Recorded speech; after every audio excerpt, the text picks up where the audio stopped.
Hey folks, it's Bear Gardener, and once again, I'm not alone. I have CoreData with me all over again, which is awesome. And this is time to have a look at Air Supremacy,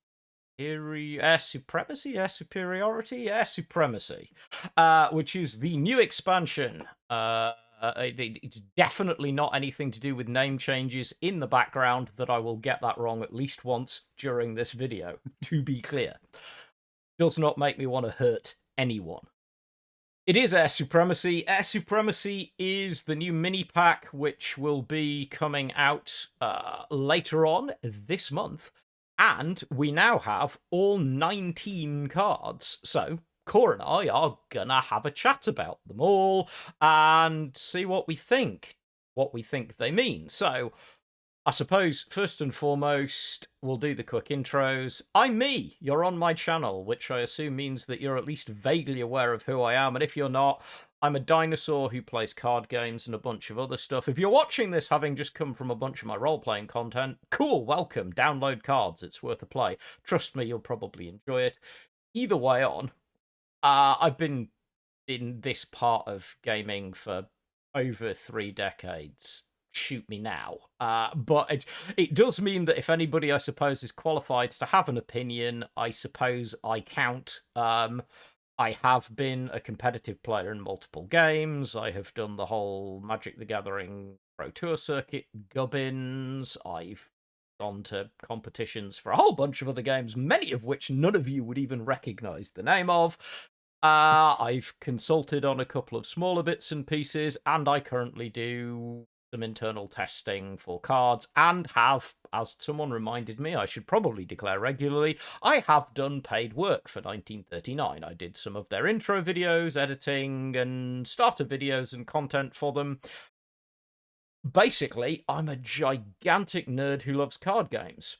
This is CoreData, who, aside from being a great streamer and caster and someone I consider a friend at this point, is also willing to put up with me. So, Core, who are you? I'm Core. I'm a small time content creator. I mainly focus on cards nowadays. However, I have played several different card games throughout the years. Most recently, coming off the back of the closure of the Elder Scrolls Legends. Cards is just kind of a game I picked up about 5 months ago and got really addicted to it and haven't been able to stop playing since. So scratches a lot of the same itches that Legends did. Basically, I just come from a background of card gaming and real-time strategy. I've played a lot of various strategy games in many different guises down through the years. So it's given me a decent a decent foundation for like analyzing cards and understanding card games. So yeah, that's pretty much it, really. Yeah, it's pretty cool. I have to say, by the way, thanks to everyone for the really cool feedback we've had, both publicly but also some of the private feedback I got on the last video that I did with Core. Everybody seems to like the vibe, which is really cool, and does mean that I will be endeavouring to rope him in on a regular basis, in the same way that you will see me rope James in as soon as he's, done living his life into different things. Hey, one of the days we might get all three of us in one place at the same time. That'd be a miracle. But it's pretty cool. So, what's the deal with Air Supremacy? So, Air Supremacy is the new format for cards releases is 2 major releases and 2 mini sets every year. The mini sets are basically just that. They're small sets of cards as opposed to the big release, like the last one that we had, which was Naval Warfare, which you've also heard us talk about. This time round, we're getting 19 new cards, and we're getting very specifically, each main nation is getting 3 new cards, 1 elite, 1 special, and 1 limited. And then each allied nation is getting 1 limited card. All of these will be themed around air. Who knew that aircraft would be a thing in Air Supremacy? And they really are. Genuinely, all of them themed around air. There has been, I will say, I think we're on a much stronger thematic run over the last 2 or 3 expansions than we've been for a while, and that's just a personal observation, and it's pretty cool. Unsurprisingly, a number of you will be expecting me to be excited about this, since I have some small reputation as the air player.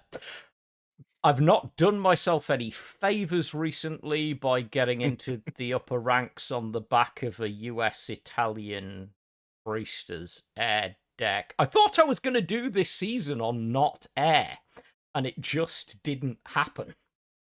But anyway, it is quite exciting. I'm quite excited to see what goes on with this. But yeah, what we're going to do is we're just going to cut through each of the cards, as is my tradition, because it's my channel and I get to do things my way, and I am both a professional communicator, a writer, and a Brit.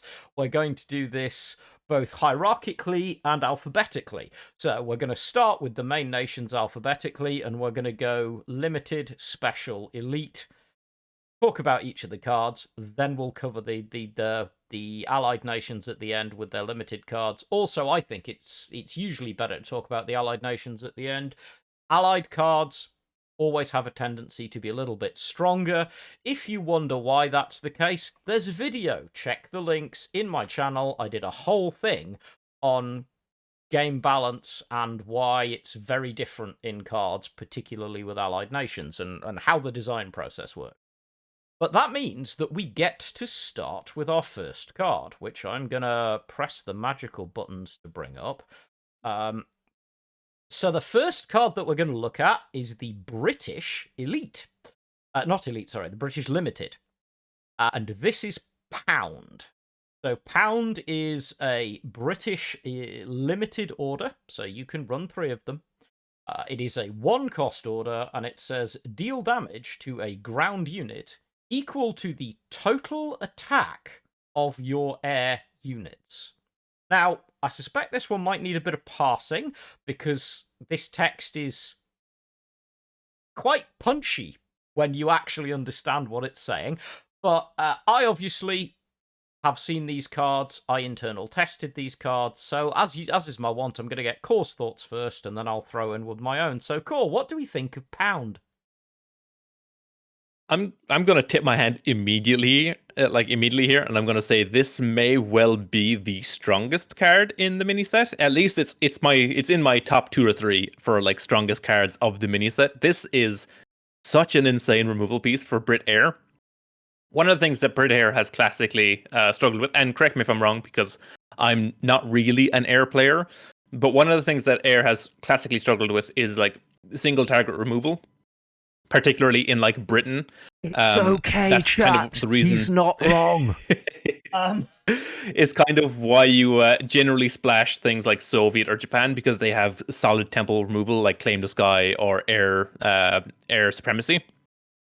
But having access to really cheap, really efficient removal in a nation now frees up slots for your allied cards that you previously didn't really have access to, which means you're also going to have slightly more options when it comes to potential ally nations, since you no longer need to rely on an ally for removal. This card is insane. Obviously, I will say I haven't recently playing some Brit Soviet Air with Rush, and Rush has been very, very good in the deck, especially into like other aggro decks or like as like a tempo tool early. Pound isn't as good as Rush from turn 2, 3, and 4, but from turn 4, 5, and 6 on, Pound becomes undeniably a better card, because you kind of Rush hits like this plateau of when it's like tempo efficient. Pound is on the opposite side, where you want this active from turn 5 when you need to remove, say, an armored train that's stopping you from killing your opponent. So yeah, Pound may well be one of the strongest cards in this mini set. I'm very excited to play around with this. Yeah, I mean, so Pound is, I've got to say, you're not wrong. Britain has had some removal in the past, but Britair has tended to have decent options for big removal swings. You can get some good mass removal. Certainly in the past, there have been some fairly terrifying bits with it. But particularly recently, Britain's strongest single target answer has been comboing number 9 commando and anything that does a point of damage as a bomber. One of the things that I love about Pound is that this thins your deck. So a lot of my most successful Britair decks recently have run 4 copies of number 9 commando, 2 copies of albacore, and 2 copies of shark. Yeah. This saves me a minimum of 4 copies of number 9 commando, and might even after I throw in 3 of these, I've got an extra slot for something, but also it might incline me not to have to run both because Albacore's stock goes down a lot without number 9 commander in Mm. the game. Now, obviously, it is absolutely, it's got some limitations Yeah. because it has a tempo switch built into it. Early on in the game, you're going to have less attack on your aircraft than later in the game. However, I do agree with you. Rush is a really interesting card. I too tried it in British Soviet Air. It's pretty good removal, but Mm. honestly, I think Air does suffer for the credit loss. That credit tempo loss does tend to hit a lot of Air decks harder than it does ground aggro decks, because you sometimes really want to be able to put something down, particularly with Britain. You kind of want to hit some of the off-tempo plays, like being able to get a Kitty Hawk down, and if you're a credit short, it will sting you. And obviously, Pound is well, pound for pound, it's a one-cost card that does its trick, and it is a great trick. I will also, I personally love the fact that they found this piece of art. It's a fairly cool piece of funky art, and it's been a while since I've mentioned this, but art is definitely a thing which is positive. I should probably also say that I am not going to guarantee that the set symbols that you see the bottom corner of the cards will be the ones that you will see in game. I'm not 100% sure what the final Air Supremacy set logo looks like, so I just realised I should probably point that out when I was looking at art. But yeah, I think this is a massive step up for air decks, especially in an era where we have things like Second Marines and Sabe Mm. Regiment that really, and for that matter, uh, uh, 110, which kind of demand removal. Yeah. And it's, I think, really interesting to see the tool. Is it? Do I agree with you that it's the strongest? I think it's hard for me to argue, given that it is a limited card, that this might be the strongest card in the expansion. If only because you can run 3 of them. And 3 of these is a lot of punch. Yeah. I will say my top 4 for this mini set are all very, very close in what I think their power level is. But I think Pound is just so unbelievably strong. Like I said, with Rush, it's really good from turns 2 to 4 when you can play, say, your turn 1 Shark or your Gladiator, and then you can Rush on turn 2 plus swing face, or you can play your like a close air support or something. But in a deck that, like, the fact that this says equal to their attack and not equal to the bodies Yeah. is so powerful, because Shark, I I am excited to cut Shark from the deck, the 2-cost 1/2. I think it's one of the worst cards, but you run it because it's removal. But in a deck where you're going wide and you're stacking buffs with things like close air support and sea embargo, the ability, like I said, from turn 4 on, this thing is just dealing 6 and 7 damage very consistently. Yep. So yeah, I think this is probably going to be one of the best cards of the set. I'm so excited. Well, we're certainly off to a strong start, so let's see if we can keep it up. Let's see if we can successfully, we can indeed, pull up Tiger Moth. So we move on to the British special card. Tiger Moth is a British special bomber. It's a 3-cost, 1-op cost bomber. It's 1/3. So honestly, not that well statted, gonna be honest. But it has deployment. Give a friendly unit +1 defense. Then change its attack to its defense. So we have seen cards like this before in Britain. And I'm interested to see what Core makes of it. I have opinions because I think this is an interesting card. But let's see what Core makes of it. How do we feel about the Tiger Moth? This was one of the first cards that got revealed, and on the surface, like before we saw the rest of the set, it seemed solid.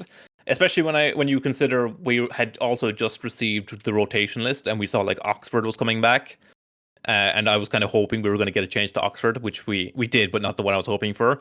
Um, I think as far as this effect goes, I think this is the best version of this effect. It's naval support with a body and an extra defense. So at minimum, even if you're just playing this on like a 3 health thing, it's going to be a 4/4, which is pretty good. I just don't know if it's good enough. Like in air, again, in air, most of your early game is a bunch of 1/3 fighters and bombers. So you play Tiger Moth on turn 3 on one of your gladiators. It's then a 4/4 fighter, which is like pretty sticky. That's a lot of stats on turn 3. So it's interesting. It's a difficult card to evaluate because these effects in the past haven't been all that good. When you look at like Coldstream Guards and naval support, and then even like HMS Formidable that we saw in naval warfare, these effects are never really all that good because yeah, it generates a bunch of stats, but you're like to get the payoff, you're required to play a bunch of bad statted units in the first place. So it's just a difficult card to evaluate on the surface. It might be okay in Brit Air, like maybe again replacing the 1/2 sharks, just because it gives you a lot of tempo when played early. But I really do. I find this card very difficult to evaluate. Yeah, so I'm gonna shoot from the hip on this one. I get to shoot from the hip on. Thank you. Continue to perpetrate the reputation that I know what I'm doing. I really don't. But no. My issue with this card is not the effect. I actually think Brit Air is the best place for this effect. And the fact that the effect previously was either including a fairly crappy order or running an infantry guard that you didn't really want in an air deck to get a copy of a fairly crappy order meant that for the most, or playing an incredibly late game win more card, that yes, I've had a lot of fun with Rule Britannia, but let's not pretend it's a good card.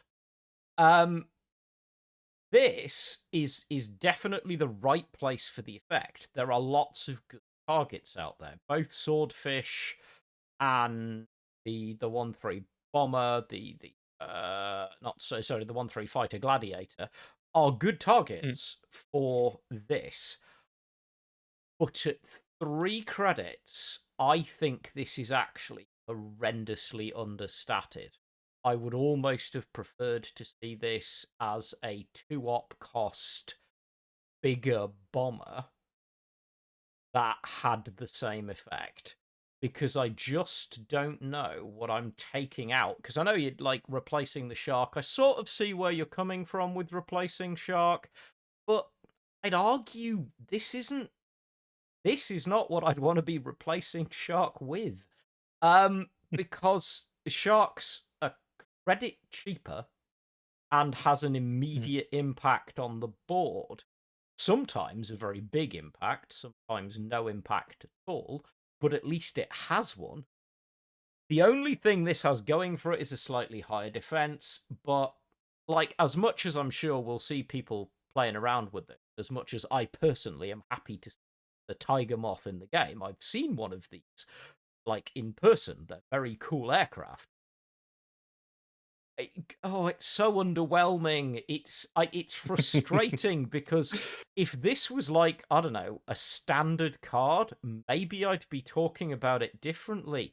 Is this really, after the limited we just talked about, is this really a special card? I don't know.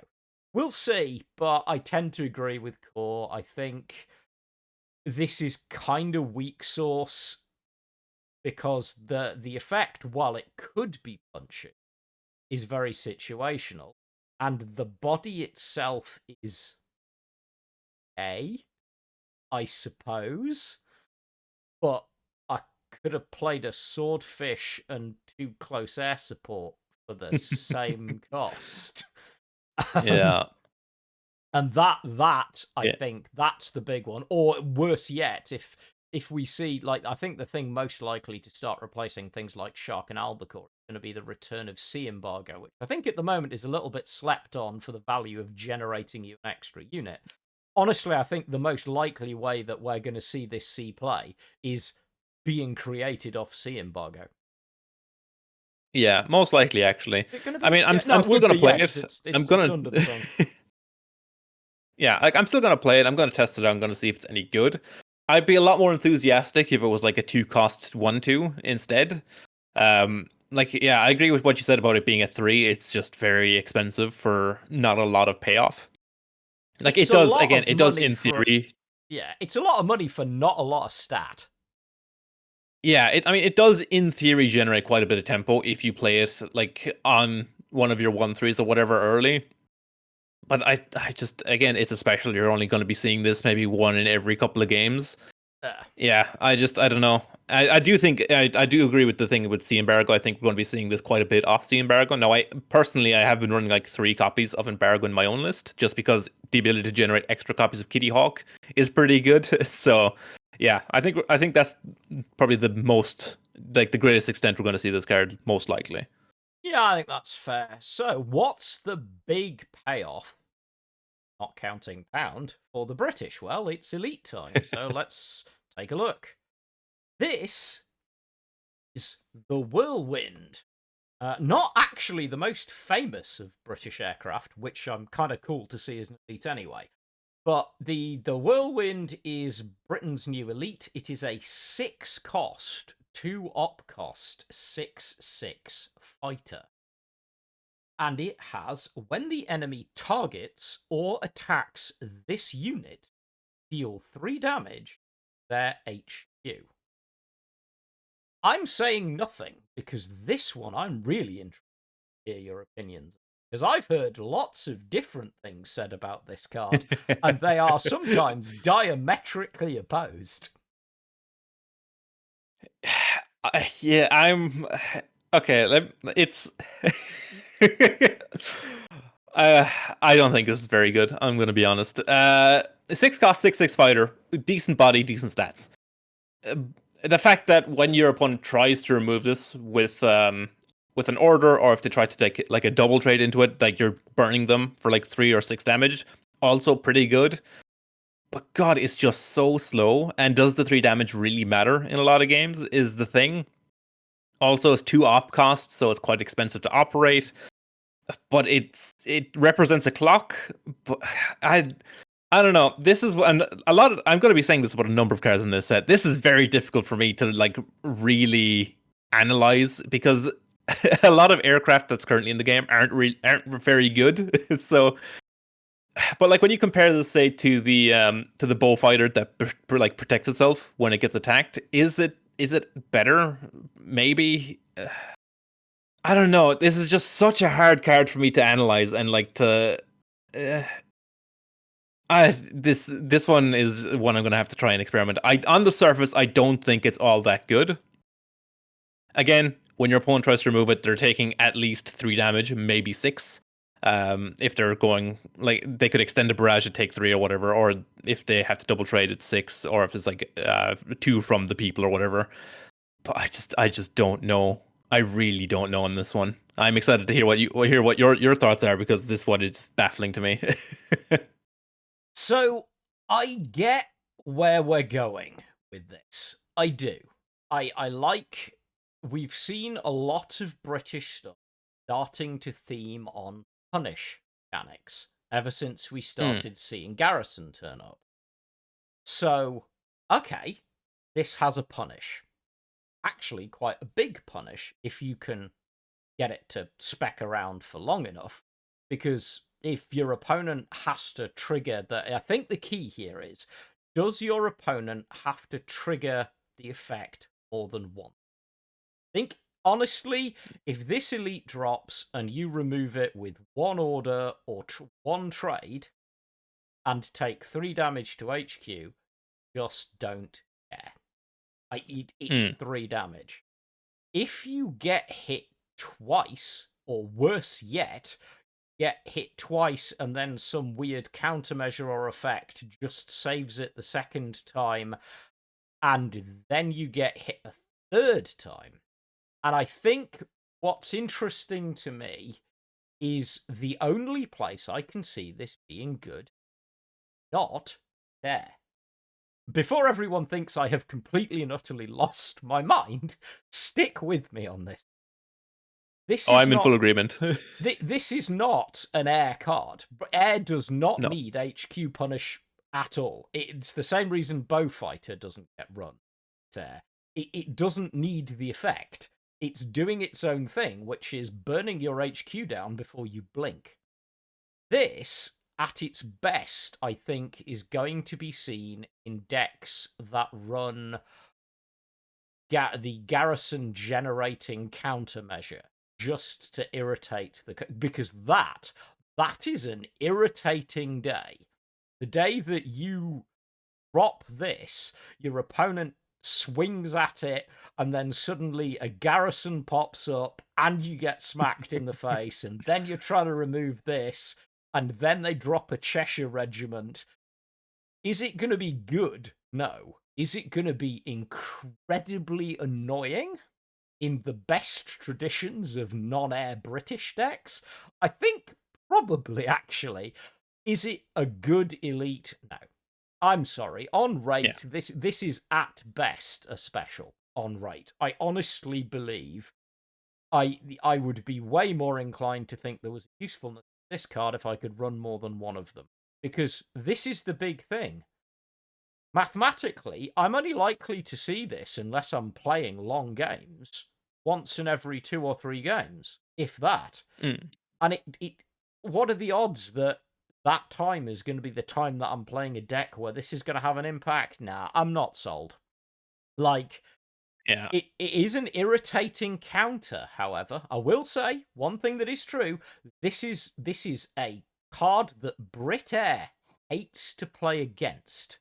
Is if you have bombers that do 1 or 2 damage on the board, and this thing is sat in your opponent's support line, you are about to have a really bad day until you find removal.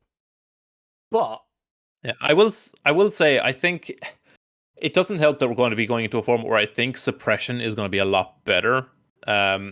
Especially like one of the cards we're going to be seeing later on in this review, we're going to be looking at another suppression tool that I think is going to be very popular. But like the best case I can see for Whirlwind is maybe you play in like a mid-range Brit deck just as like a removal check versus control. But it's like 6 is a lot. I mean, 6/6 is a clock, and like I said, dealing like if your opponent tries to move it, dealing 3, it's nice to get the chip damage. But it's slow. It's just so slow is the problem, right? It's massively. yeah. I So think this is basically just gonna. two Yeah, I op think it's just gonna be a big beefy thing for mid range. Two op cost is a horrible penalty to It play is. on this. Because this thing is already clumsy enough, and then having to burn 2 credits to operate it if you want to do anything just hurts. But certainly, I mean, we'll summarize properly at the end, but Britain, I think, got very front-loaded. Pound set us off with a very particular level. Let's go see what Germany's got to offer. Let me see if I can hop us across to the German limited card, and let's see if this gets anything like the same level of response. So Germany's limited card is Harass. Now this is a 3-cost order. By the way, it has absolutely fire artwork just as a side effect, especially when you consider what this card's all about. And Harass says, for 3 credits, send a unit to its owner's hand. Convert it into a random unit of the same cost if you have an air unit. I'm going to read that again because I know it's text that requires irritating levels of parsing. And I think that's going to be relevant to Core's opinion in a minute, but I might be wrong. So, Harass is send a unit to its owner's hand. Convert it into a random unit of same cost if you control an air unit, have an air unit. Right. Core, what do you make of this? Oh, we went from so high with Pound to so low with Harass. This is, I think, again, I had like a quick list of the cards based on where I think they are in terms of power level per set. This is like bottom two. This and it's a shame because you did, as you mentioned, the art on this is beautiful. And I will say, I normally don't comment on the art too much, but the art for this entire mini set is all very, very good. They have some absolutely fantastic artwork in this set. But God, I think harass is terrible. 3 credits to bounce a unit is like okay. Um, it's it's not retreat, which is important. It's just a straight up send to hand. But Core, You you could, get to in convert theory, it. And but that convert's doesn't been matter. so powerful. But it doesn't do anything because what you're doing is you're bouncing like a Panzer Grenadier, a number 20 Panzer Grenadier, and you're giving them a better 5-drop. You're giving them like a Panzer A or something. And you also have to jump through the hoop of controlling an air unit to do it, which is also like in Germany. If you're playing Germany main, you're likely not playing that many air units in general. Yeah, but the one you're The playing, most come on, the one you're playing fishes for orders. I'm playing with Core here. But yeah, no, on rates is just so bad, right? The one application that I have for this is you play this in like German ally Soviet main just to print an extra Stalin. That's all I can think of to do with this. It's literally it.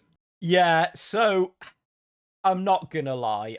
Despite my fun protestations and devil's advocacy, I really don't rate this card. It's terrible. This card is such a long walk to such a completely underwhelming payoff. Because yes, you get to bounce a card. Fine. Yes, there is an elite in the game that bounces a card in Germany. But that, by the way, also denies credit and card draw. It doesn't potentially turn the card into something way more useful. Because this is random, which is really annoying. Like, this is 3 credits. Pull the slot machine on your opponent's hand to see if they get something truly awful or a better value unit of the same cost. Or, worse yet, this is recycling your own unit to attempt to get something better. I like the only good uses, genuine, trying to be serious. The only good uses I can come up with this are the edge cases where you might want to take advantage. And I will point out, Core's not wrong. It says specifically send a unit, not send an opposing unit or enemy unit. So you can bounce your own unit. And there are certain niche circumstances where you could probably do something like, in particular, the 0-2 Soviet convert gets a buff when you convert. Bounce one of your Soviet convert units back into your hand, which converts it, proccing the thing, and then maybe you get another convert unit that you can.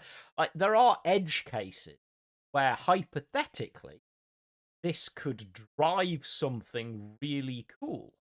And that sounds really interesting until you realize it costs you 3 credits. Yeah. Even if the convert wasn't conditional, it would still be terrible. It's just on rate, it's so bad. Yeah. Like, I honestly, I don't think Core will argue with me here that I don't think the worst thing about this card is the effect. I think the worst thing about this card is the costing of the combined effect. 100%. This is not 3 credits worth of orders in the current meta. I wouldn't be at all surprised to maybe see it brought down a credit in the future, because really, the few times you want to play this, you don't want to spend 3 credits on it. Which is a shame, because actually, God forbid, I am not normally that player. I accept that I am normally the guy who talks endlessly about mathematics and consistency and reliability in decks. But I will say, if this was at a reasonable price, there are a number of tremendously fun things you could do with this utterly ridiculous effect. And it is. It's a meme, but it could be a very fun one because you are doing a lot for one card, but none of it's particularly good. That's my problem. I'm doing lots of indifferent things for a very expensive limited card. Yeah, I mean, like when you directly compare this to something like U16, it's not good because I mean U16, yeah, it's like just retreat a unit, but usually it's doing the exact same thing of just sending something to hand, and you're also frequently drawing a card from U16 in the decks that play it, and like Well, yeah, but it's also triggering other synergies. Yeah, I was going to say the deck that cares about playing an order that does something to slow the tempo on your opponent needs the order to have the navy. Hmm.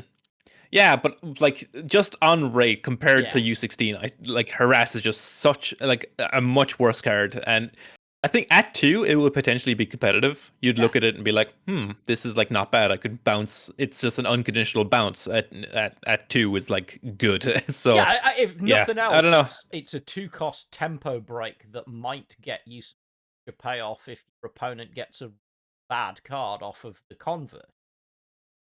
But no, Exactly. Yeah. I agree with you. But also, let us not forget there are going to be very few moments that feel worse, and this is going to happen to someone. And if it is you, if you are the first person this happens live on the server, I feel so sorry for you.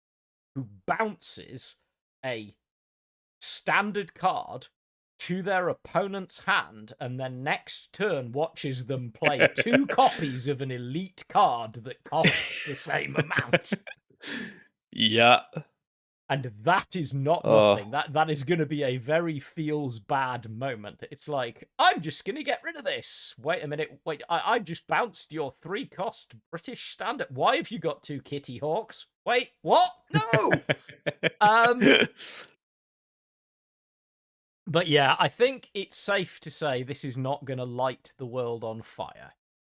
But let's hope that maybe we can improve things as we move to special card. Special card. We have a new Henschel. We've seen Henschels before. This is a new one. Again, called Bright. The artwork, once again, really cool. So, Henschel is Germany's new special card. It is a 5-cost, 2-op cost, 4/5 fighter, which is quite slow, gonna lie. It deals double damage against ground targets, which does feel very Henschel, team-wide. And it has deployment. Fight target enemy. Now I'm really interested. Core, how do you rate this card? This is a card I've gone back and forth on as being either unplayable or unbelievably cracked, and I think I've landed somewhere in the middle. Because on first read, you look at it and it's like, oh, this is like an overcosted Schutzen. It's just it's doing the same thing as Schutzen does, just for a credit more expensive, and you get an extra health on it, which is like fine. But then you kind of look at it a bit more, and you're like, hang on a second, if this comes down on 5, kills one of my opponent's things, and then I'm left with a 4/3 into support line that's threatening to start dealing 8 damage every turn, that's actually pretty good. So I think I'm gonna say this pretty tentatively. I think this might be a solid like mid-range card. As you know, I've been playing quite a bit of like Germany, Poland. I've been looking for a card to replace number 20 Panzer Grenadiers because it's just felt not great in the deck since day one, but I've had nothing better to play. I think that might be a slot for Heinzel because it does what the deck wants to do. It takes it's a removal with a body, and then it threatens control players by just killing them in 2 turns. So yeah, this is a really interesting card, and it is now the 5th aircraft that synergizes pretty nicely with like Eagle Day. So we might actually see an Eagle Day deck this expansion, which would be pretty cool. I do believe J King pointed out you can play Eagle Day Heinzel plus the what's it, the 3 credits blink a thing, and it comes back with Blitz. Yep. To deal like 16 damage for 12 credits, which is pretty solid. you can do the same thing with like Schwalbe, or you can do the same thing with like Junkers. So it gives you another thing to play with Eagle Day, which is nice. But yeah, I think this is just going to be like a solid mid-range control card.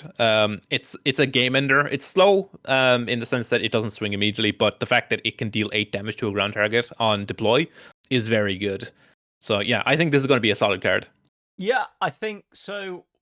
A couple of things I'll point out that do distinguish this from the Panzergren. First of all, the biggest problem with the Panzergren is usually once it's fired, if it's survived, which it sometimes does, but not that often, it's very fragile and you've got to move it to the front line and then try and swing with it. This has reach, which is not nothing. Double damage against ground targets means that this is absolutely brutal against a couple of very big value guard units that are seeing a lot of play recently. Because 8 damage pops most guards. I say most because we all know that there are a couple that exist that don't, but this does answer things like Blackwatch, Coldstream, the early 1.8 Soviet Guard, which for some of saw someone playing the other day. It does it, and it's targeted, so that's good too. But yeah, I don't think it's going to light the world on fire. I do think you're right that Eagle Day is going to look at this if anyone plays it. If my my streaming buddy Red Sun comes back, believe me, we'll try. Red Sun was a big Eagle Day lover. And this definitely is good fodder for it. Because yes, this Eagle Day and ever remember the name of the card? Rapid engagement. Yeah. It is a fantastic way to make your opponent go, I'm sorry, wait, what? But it is slow.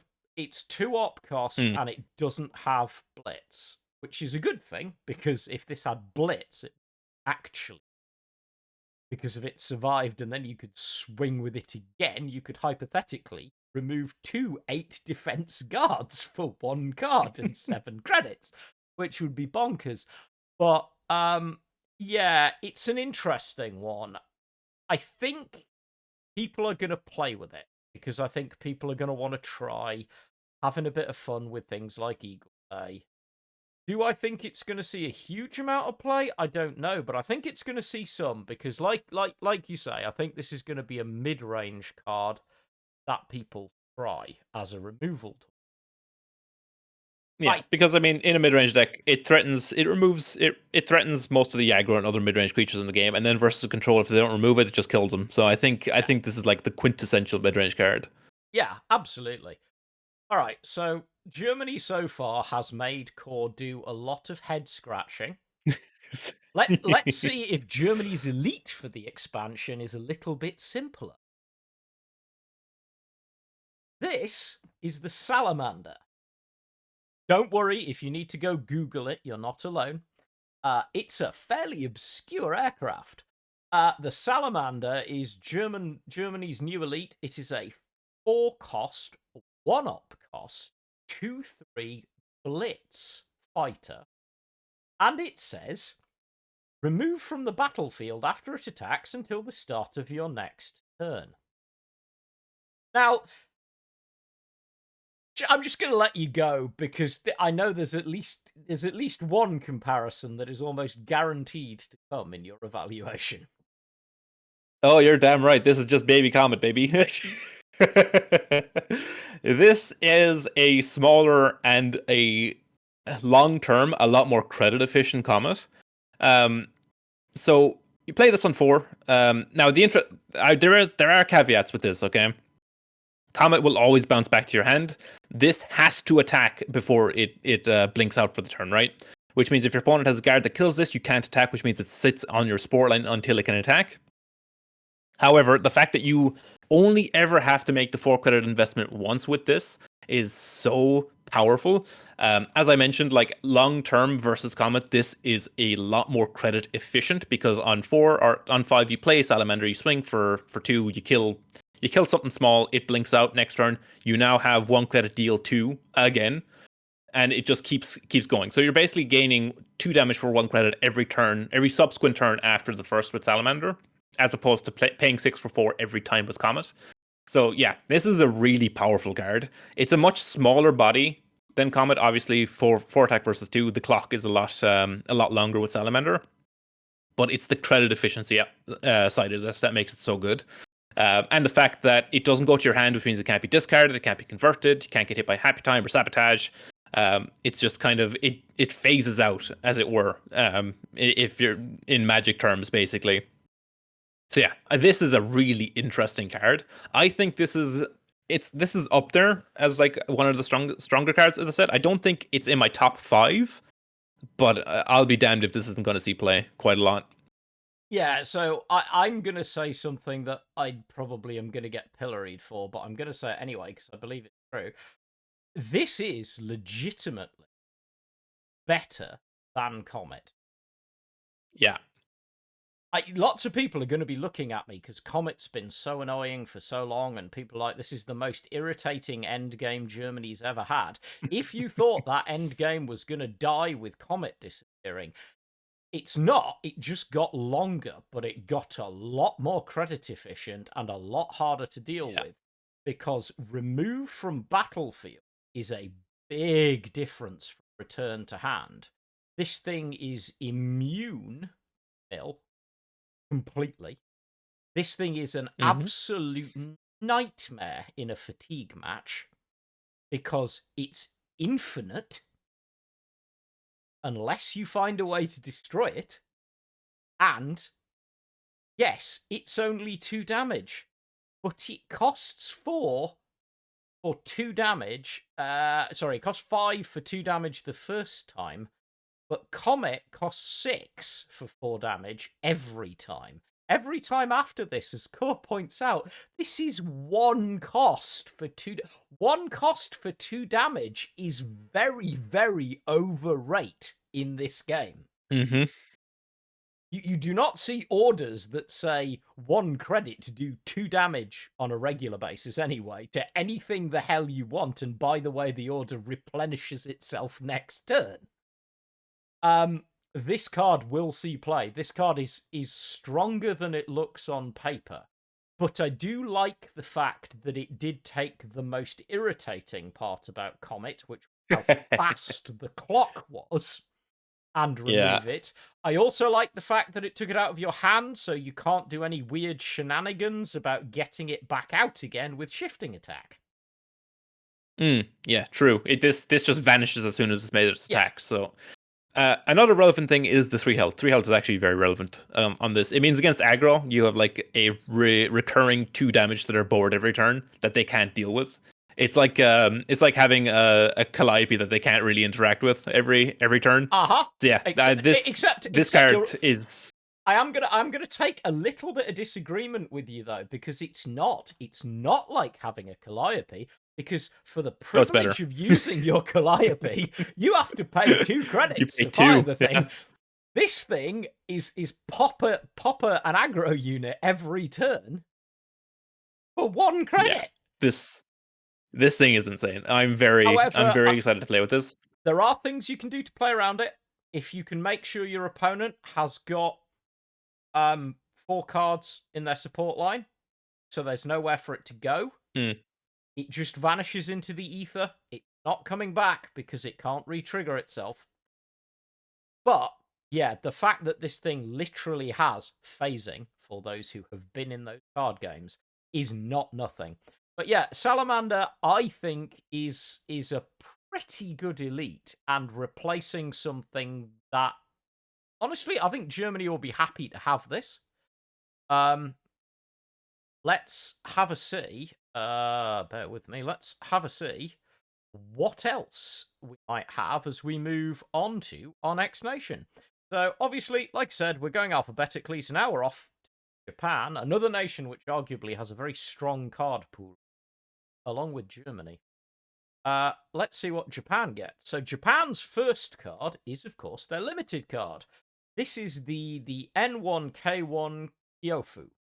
Now, this is a 2 credit, 1 cost, 2/2 ambush fighter, and it has a deployment effect. And that deployment effect is shuffle an IGN Mikura into your deck.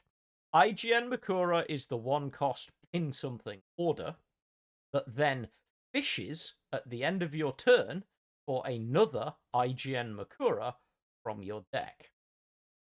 Thought I'd clarify that before I hand over to Core, because Core, I'm really interested in what you think about this card.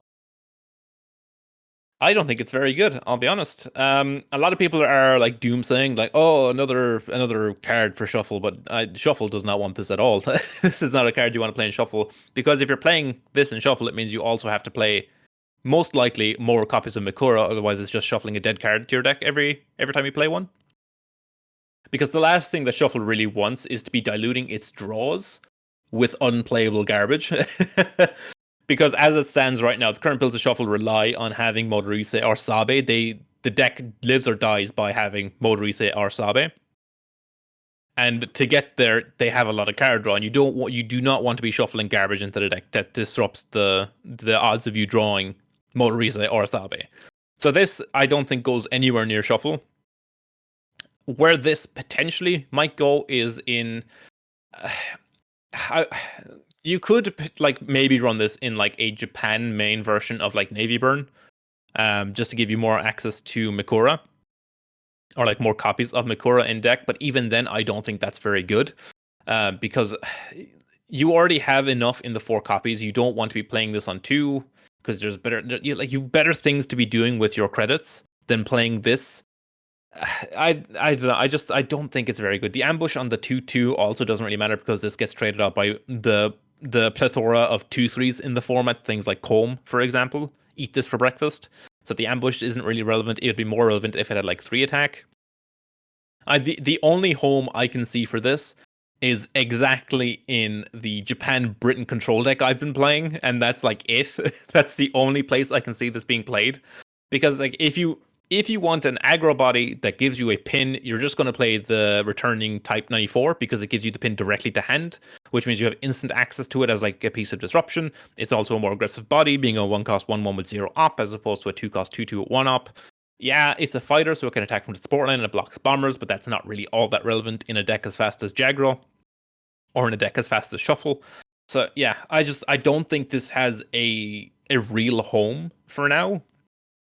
As I mentioned, if you're playing this in Navy, I think you're doing it wrong, because if you're playing German main, you already have all of your ally slots filled between like the between Mikura, between Sasebo, Gifu if you're running them, as well as like a handful of other pieces of Navy synergy.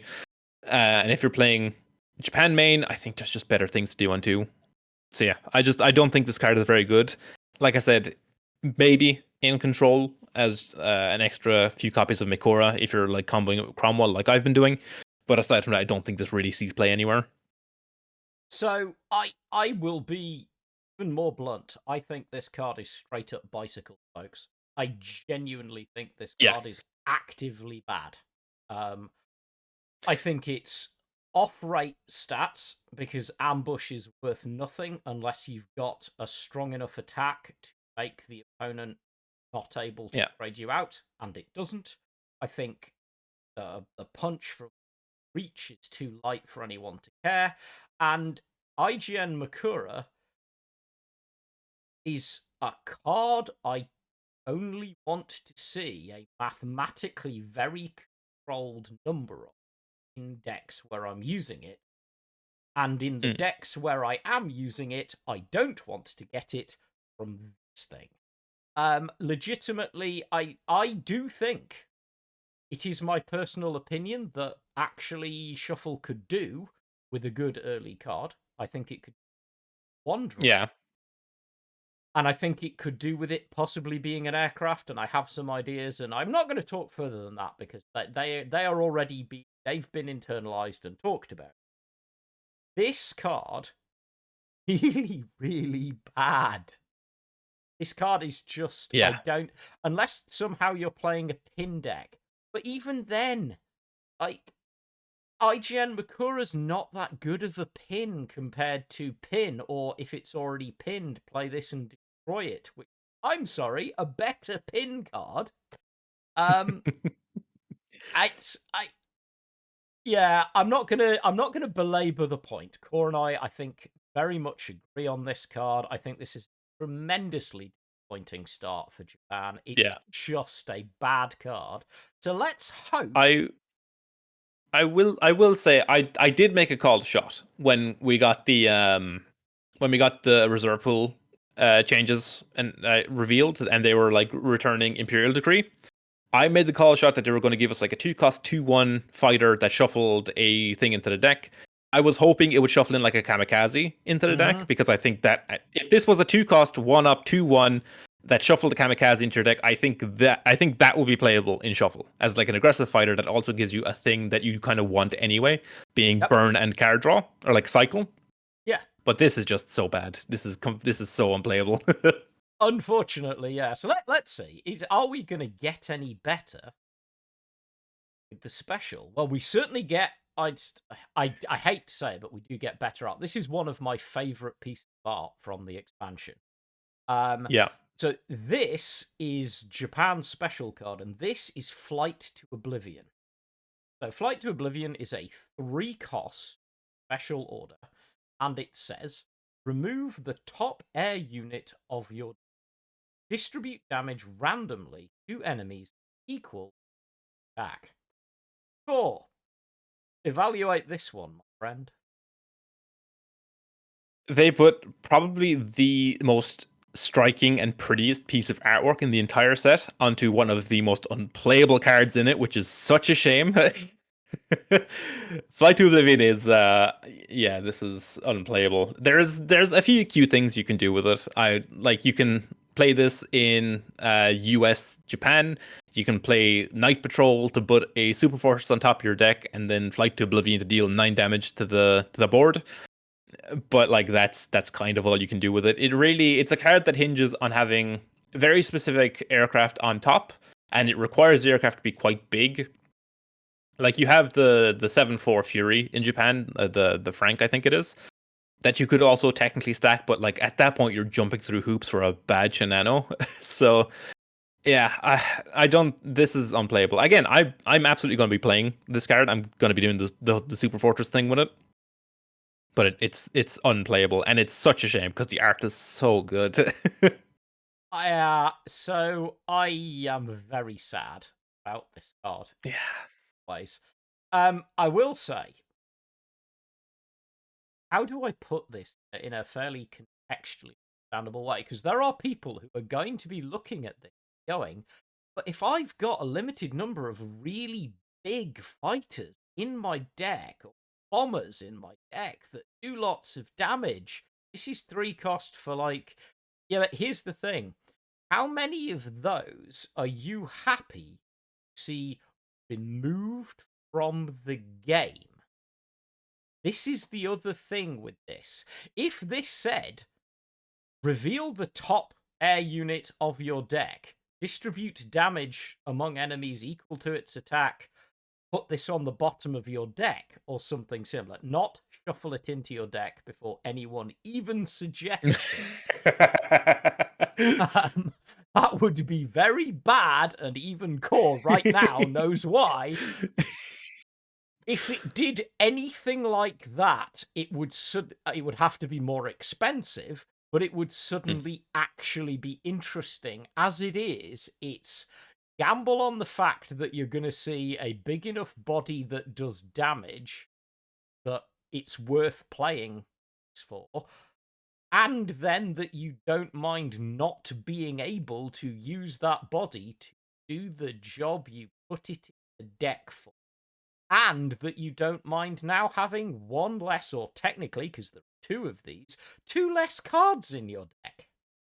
And yeah, this is such an objectively awful card, and it makes me sad because it's got an amazing name. an incredible historical context, beautiful art, and the most underwhelming effect.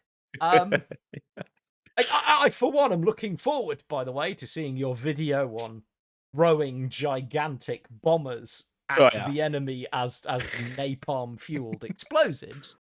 But it is just a bad shenanigan. Also, might I say, this, in a world where, if you put this side by side with Sabe Reg, explain to me how this is a special card.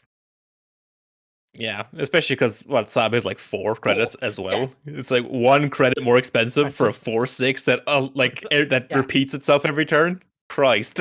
yeah. It's in the world where we live. This is a fun idea that is never going to do anything good. It's going to No, occasionally no. make an entertaining meme on a video, and that, I think, is sadly going to be its life. But we can hope Japan has one last swing in the form of their biggest piece. Because now we get Japan's elite card, and Japan's had some pretty good ones. This is the Kyushu J7W3. This is a 4-cost, 2-op cost, 3/4 ambush fighter that gets +2 attack and fury if undamaged. Well, Core, good luck, because I'm interested to see how you evaluate that. This is a weird one. First of all, I want to point out the name, the Kyushu J7W3. I'm just saying the hidden jaking reference. Jaking 7 wins 3. Just saying. But the actual card itself, it's like fine. I guess this is going to replace exactly Dragon Slayer in the decks that are playing Dragon Slayer. That's the caliber of card we're talking about here. It's comparable to the 4-credit Spitfire in Britain, albeit not as flexible, and also it can potentially lose some of its damage. But it is incredibly cheap at 4 credits. It comes down as a 5/4 with ambush. It's got 5 attacks, so nothing can really trade into it without like immediately dying to the ambush. And if it's undamaged, plus attack and fury is a very, very quick clock versus control decks. So I can see this being played in like slightly slower versions of Jagro or like Japanese mid-range decks as a removal check versus control. But it dies to rush. It's got 4 health, so it just dies to rush for free. It dies to a bunch of removal for free.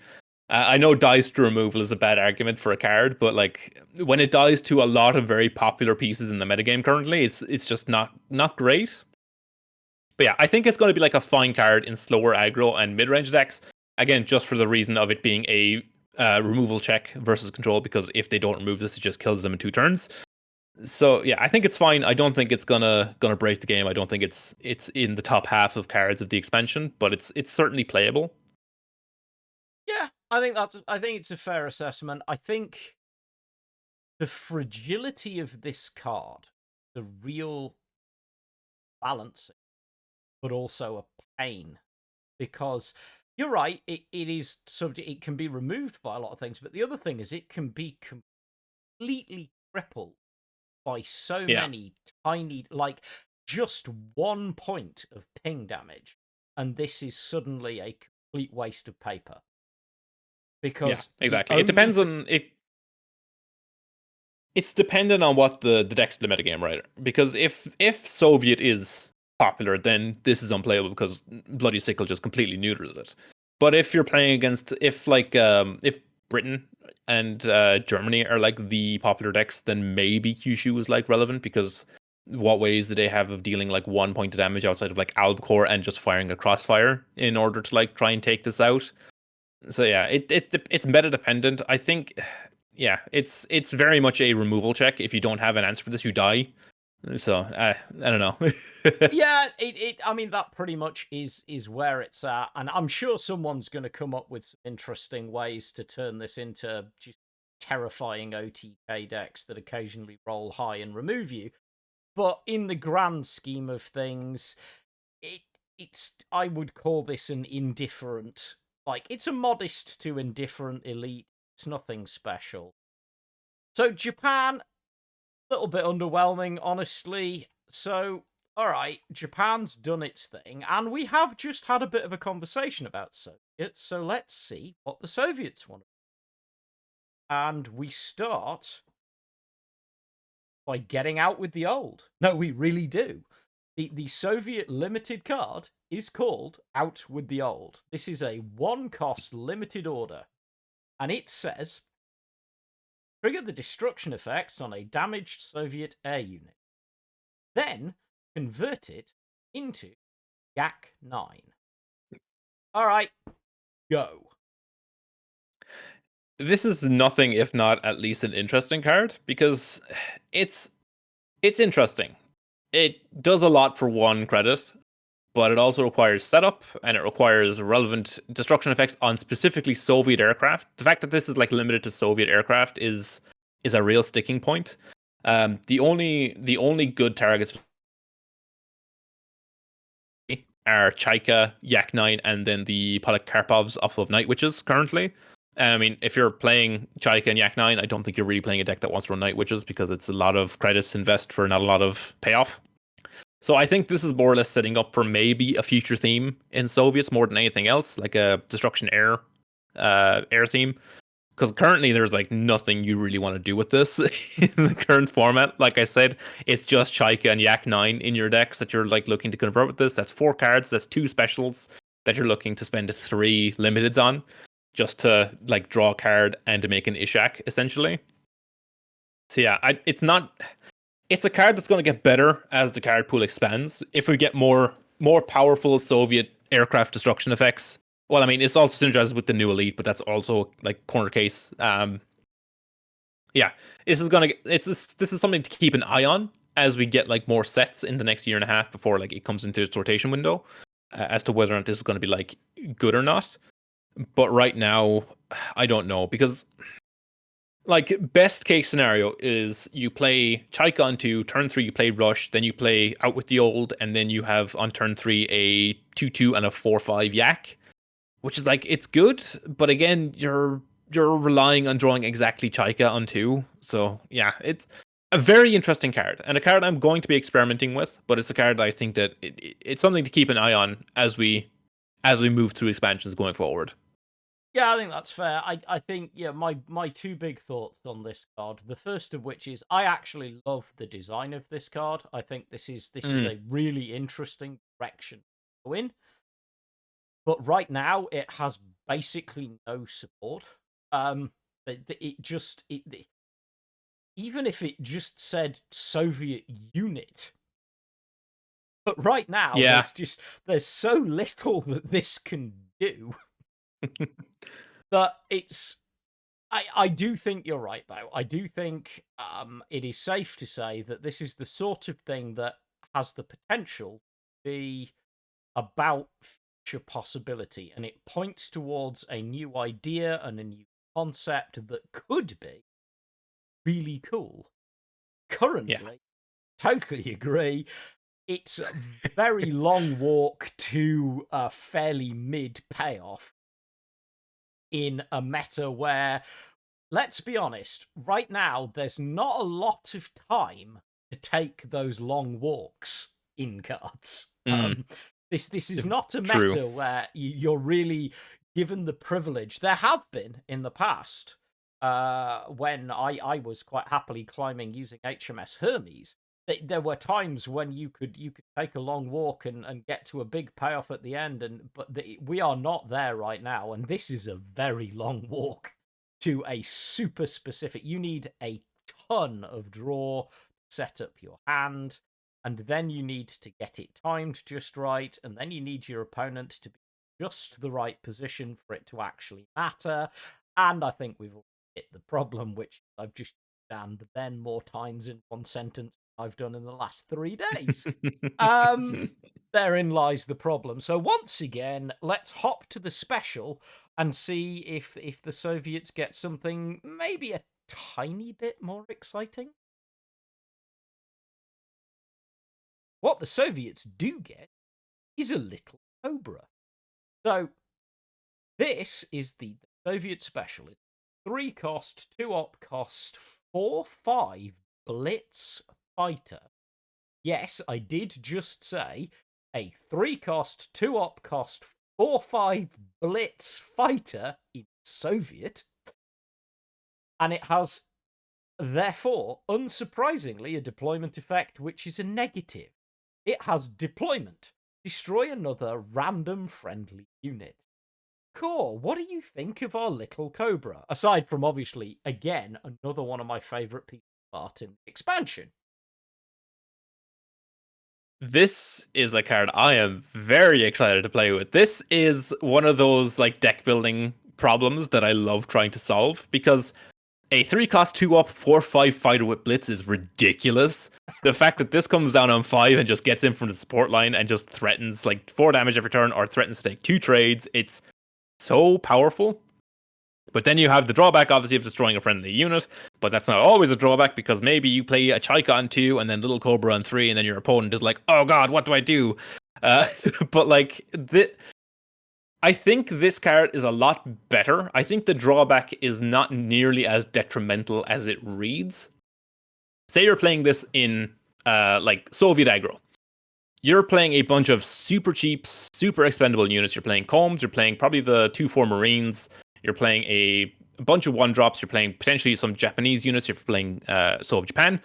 And then you just, like, you get your opponent down to maybe 4 health on turn 6, and then you just play a little Cobra and swing in for lethal. I think this is going to be a solid top-end finisher in, like, Soviet aggro alongside the SU-100. It's better on rate than the SU-100. For the SU to get in for 4, you spend 6, 4 for the SU, and then 2 op costs to get it to frontline and attack, and then it's an extra credit on top of that if you want to activate it with Sickle or Rush to get in for 8. So it's a lot more credit efficient than SU-100 at getting damage across. You don't necessarily care about destroying a friendly unit in that regard because you've already attacked everything in the front line, so who cares if it blows up because you're killing your opponent anyway. It's also relevant to note that this has 3 cost, which means it can be hit by Guards Naval, so you can print copies of this with the Soviet Elite from last expansion, the 3/4. Which is also very, very powerful. Just playing a 336 Guards Naval on 4, printing a little Cobra next to it, or even this coming in off an Ilyushin is very, very powerful. You get a 2/4 heavy armor bomber and a 4/5 blitz fighter together. So then this has applications in potentially mid-range shells, like very specific mid-range shells. But I think the most likely home for this is going to be like Soviet control. Unironically, I think this is a insane control card.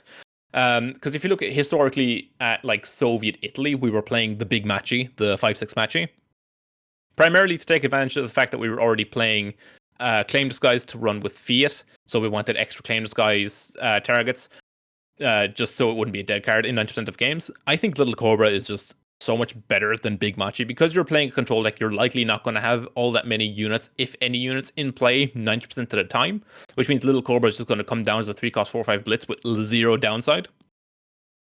So yeah, I think this card has a lot of potential homes. It really just depends on whether or not the deployment is as detrimental as people fear it is. I don't think it is. I think the deployment is not going to matter in a lot of cases.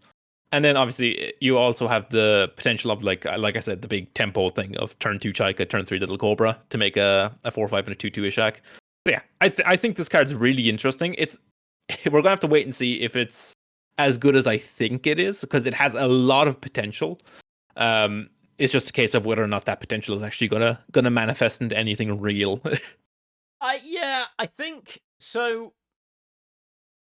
I have views on this. I love this card. I cannot wait to play with this. I mostly agree with everything that you have to say, but I'm also going to take you on a little special trip that is unique to any Soviet main air deck. Which is, imagine that it's turn 6, and you drop a little Cobra, then you play Claim the Skies on a little Cobra, which lets your little Cobra beat face on something as trading as a 5/6, and then you get to blitz with a 5 damage whatever defense it got left aircraft that may still stay on the board, there are things you can do with this card, Soviet Air, which also, not surprisingly, has the best, as you say, target for this thing to hit on the board in getting a fighter that blows up and gets you a whole nother fight.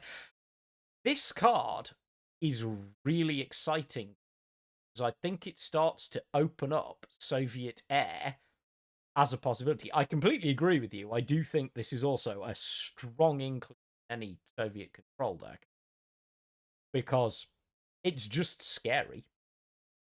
But yeah, I do think this thing has application in Soviet Air in ways that maybe people will get to know, because this thing with Claim the Skies is actually, thank the Lord, Claim the Skies doesn't get +2 defense anymore. God, can you imagine? Yeah. This thing is a lot of bite for 3 credits, and I agree with you. It is the deck building problem, but this is the kind of card that has a payoff that I think is almost worth deck problem, because Yeah, if you can solve the puzzle, this thing hits hard. Yeah, this is the type of card that can slot itself into pretty much anything if you feel like you can get away with if you can live with the deployment. Like I said, aggro kind of wants this. I think it's just such a big body for so little in aggro. Yeah, It's like a great tempo unit. It's great in control, great in mid range. This is one of the cards I'm most excited for in this entire set. As soon as it got revealed, I was like, I really want to play with this. it's pretty legit. So we're now going to move on to a card which has been much anticipated, in the sense that there's been a lot of scuttlebutt about what a Soviet Air Elite look like. So let's find out. What a Soviet Air Elite looks like is the Illusion IL-10. Yes, it's another Illusion. This is a 3-cost, 1-op cost, 4/3 fighter that has Destruction. Add your last destroyed ground unit to your support line. So, aside from the fact that I know there are many people who are gutted we have not seen a Soviet elite bomber, I know lots of you wanted it, and I've been trying very hard not to say anything because I've known this has been locked in for a while, and I know lots of people have been very excited about it, and it's not a bomber. But notwithstanding that, Core, what do you think of because Soviets have a reputation of getting either utterly cracked elites or complete garbage and nothing in between. So, does the trend continue? And if so, where does this land? Oh, it sure does continue, and this is unbelievably cracked. This is one of the best cards of the set. When I said that Pound was like one of my top 3, but it was like really close, Illusion is also in that top 3. This is one of the most exciting cards in this set for several reasons. So it is a 3-cost 1-up 4/3, already insane stats for the cost. This is probably the best statted fighter we've ever seen, and the fact that it's got 1 operation cost is so huge. If you look at like all the other fighters at this at this credit cost, they're all pretty much 2-up or have incredibly bad stats. So this is already overstated, it is undercosted, and it has super cheap operation cost, which means it's very easy to operate. But then it also comes with the caveat of, oh, if you kill this, it just replaces itself. The destruction to add your last destroyed ground unit to your support line is so powerful, because if you play this in, say, aggro, turn 1 you play 99 Comb, you push to their front line. Turn 2 you play Rush, you kill their 1-drop. Turn 3 you play Illusion. Your opponent is then in a situation where if they need to either try and kill the Illusion, which is sitting in the support line, or they have to deal with the frontline Comb that's like threatening their support line every turn. And if they kill the Comb and then the Illusion takes a trade, like they're taking 4 from the Illusion, then when it dies, it gives you back the Comb, so you can push it to the front line again. It's just a very annoying unit to deal with. And then again, similarly to Little Cobra, relevant to me and no one else, it has 3 credit cost, which means you can print this off of 336 Guards Naval, which is so big for like mid-range. The fact that this comes in off Guards Naval and off Illusion, this means that this is now a fantastic include in like Soviet mid-range decks, because so what if this dies and it gives you an extra copy of Samua? You can get like extra copies of this with the Gar's Navel, and then it prints extra copies of the last thing that died. So yeah, we're now getting like this neat little value core in Soviets, which is like super cool to see. Yeah, I'm very excited about this card. There's a handful of decks that I've already like prepared for testing, and this is going in pretty much all of them. So yeah, very excited about this. Somehow I thought you're not alone, by the Oh way, yeah. and your love for Guards Naval is not just yours. I have been saying for a while that I think that card is slept on. I do want to take you down. I'm not going to context it, but imagine for a moment that you're in a situation where you play Guards Naval to summon an illusion, and then your opponent has to answer your board and does so super efficiently. Except, unfortunately, the last destroyed ground unit was Guards Naval, and the next thing they destroyed was the Illusion. Which then means you then play Guards Naval, cloning the original Illusion in your hand, giving you a third copy of the Elite, and making your opponent pray they don't make the same mistake again. This thing opens up some utter nonsense with regards to just sheer repetition. It's kind of cracked. I do agree. I think we are still firmly in the Soviets get cracked elite.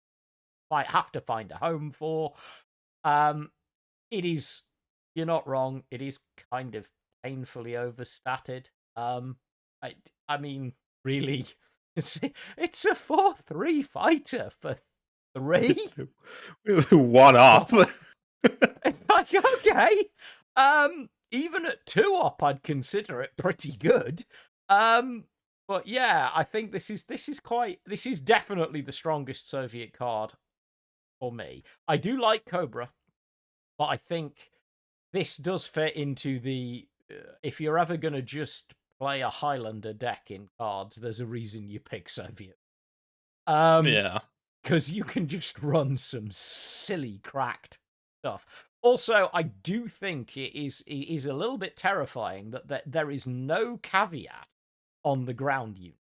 This really can print you a copy of Second Guards, or the shock tank, or any other of a number of truly ridiculous Soviet units. It's really interesting to me, but yeah, I think it's pretty cool. I think it's pretty fun.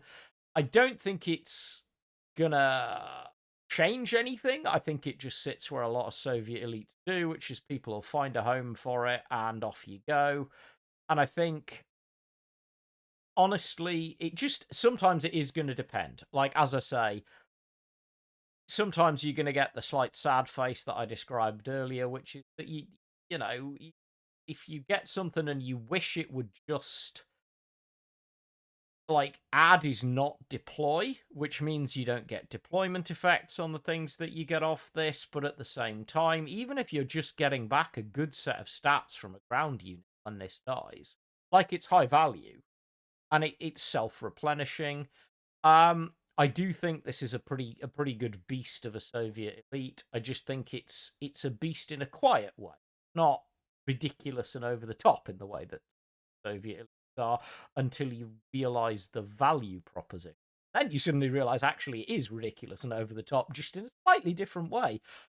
Yeah, I'm excited to play around with this too. I think some people are going to have some fun using this to try and just print some annoying stuff. But then that's not new. Soviets have been doing that for a while.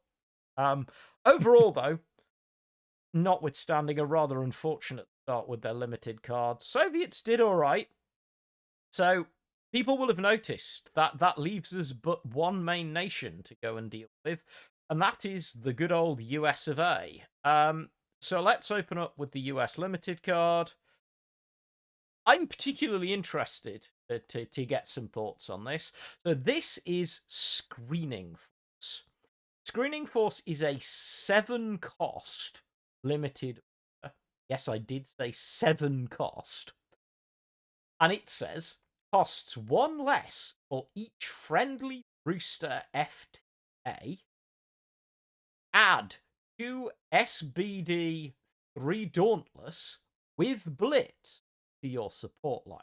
So, the Brewster is the 1-2 fighter that, if it's in the front line, gets +1 attack and is spawned by a lot of the new cards that we have seen coming out.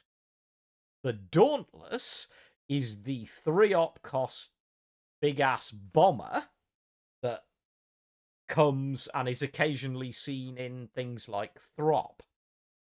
Core, what do you make of Screening Force? So it's an interesting card, but I this isn't gonna see any play, which is unfortunate. So math wise, right? This is on average going to be coming down in turn 4, right? So between turns 1 and 3 are likely going to have drawn a Coronado, which is going to generate you a Brewster, and then turn 3 you're playing Air Cover. So turn 4 your Screening Force is going to cost you 4 because it's getting reduced by 3 for the 3 Brewsters. But it's bad when you play it on curve. For 1, it takes up 2 slots on your support line. For 2, it spawns 2 2-op blitz aircraft that you can't blitz immediately. So it generates stats, but the stats are slow, and then they also don't get the buffs from like carrier cover. They don't get the buffs from the Coronado. So it doesn't make sense to include it really in like a Brewster deck because you really want to be all in on fighters. You don't really have room for bombers outside of the Coronado itself. And even then, the Coronado buffs your fighters, so that's why you're running it. So yeah, Screening Force, it's an interesting card. If nothing else, this might occasionally be considered in like ramp, maybe in a weird upside down world where you're like, we don't have access to production order anymore, but this generates us 6 blitz damage and bombers, so production order at home basically. It's, I don't know, it's just one of them cards. It's interesting. It's a very interesting card. The Dauntlesses being 3/3s with heavy armor is also potentially like relevant, but I don't know. I don't see the vision. Yeah, I think it's hard for me because this card saw a lot of iteration and testing, so I'm not going to talk too heavily about it because I'm in danger of talking about things I'm not allowed to talk about. But what I will say is the final version of this card is sadly a bit underwhelming. It's a nice idea in the sense that I quite like the concept of Screening Force doing literally this, because that's what Screening Force is kind of like theme-wise. This is an absolute hit. Like the concept of what it's doing. The problem is what it's doing is very slow and clunky, expensive, and it's generating you. Yeah, they are good bombers. They are like 3/3 bomber with heavy armor and 2 op cost is not a terrible card, but at the same time, if you've got the discount, you're getting them earlier than you want them. If it's late in the game, probably haven't got room to deploy them because your Exactly. Coronados and other bits of crap are taking up your support line, and then you're like, do I really want to play this even if it is reduced down to 3 cost? Do I really want to play this for 1 Dauntless? Because I've only got 1 space on the support line. It's such an awkward card. And I think you are right. I think that will be the thing that will stop this from seeing play, is that it's just going to be a ball ache to play well. Yeah, if they wanted to make this C play, if they wanted to make this unbelievably powerful, all they have to do is say your aircraft operate for 1 less this turn. It's like, because at that point you play this on turn 4, you can still operate your Brewsters, and if you're like on turn 6, you can then operate your Dauntlesses as well, so it gives you a tempo swing. And I mean, it's not like US doesn't do credit like operation cost cheating, because they have things like Landed Free, they have Victory March and all that kind of stuff. So if they wanted to make this like very powerful, they'd need to add some kind of op cost cheating to it, even if it was just for the Dauntlesses. But as it stands right now, it's too awkward to play it, because when you board space and then up costs, and then if you're playing like if this is cheaper than 4, then you likely don't have room for anything else anyway. So yeah, it's just a really awkward card. Yeah, sadly so. All right, let's scale it up. Let's see if we do a bit better. Special time. US has a bit of a history with specials, I will say. Seen some good ones over the years. This is the Seahawk, a card I think many people have been waiting to see arrive in the game for a while. So this is a 3-cost, 1-op cost, 1/4 fighter, which, yes, is as bad as it sounds. However, it comes with a text which is, if nothing else, interesting. And the text on this card is, enemy cards deal 1 less damage. I'm fascinated, Core. What do you think about this card? This is one of what I've been referring to as my big three. This is up there a pound in the Illusion. I think this is one of the strongest cards in the set. Yeah, 1/4 stats isn't great on the surface. However, when you like look at it a bit more critically, it's very important. So for one, it's a 3-cost 1-up 1/4, which means it's 3 costs, so it can't get hit by, say, Rout, for example. It's got 4 health, which means while it's in play, Rush only deals 3 damage to it. So this survives pretty much everything in the early game. And this switches off some very, very important cards in the metagame currently. So, for example, if you play Seahawk on 3, your opponent can no longer play Crossfire on 4 because the Crossfire deals 0 damage to everything. This switches off Sabe because the Sabe pings go from dealing 1 to dealing 0. Turns off things like Shinano. It turns off. This just switches. It's such a unilaterally powerful effect. You want this if you're playing US Italy Air because you play this on 3, like I said, switches off Crossfire. US Italy Air is a deck that is so prone to being crossfired that having access to a Seahawk just to switch that off is so good.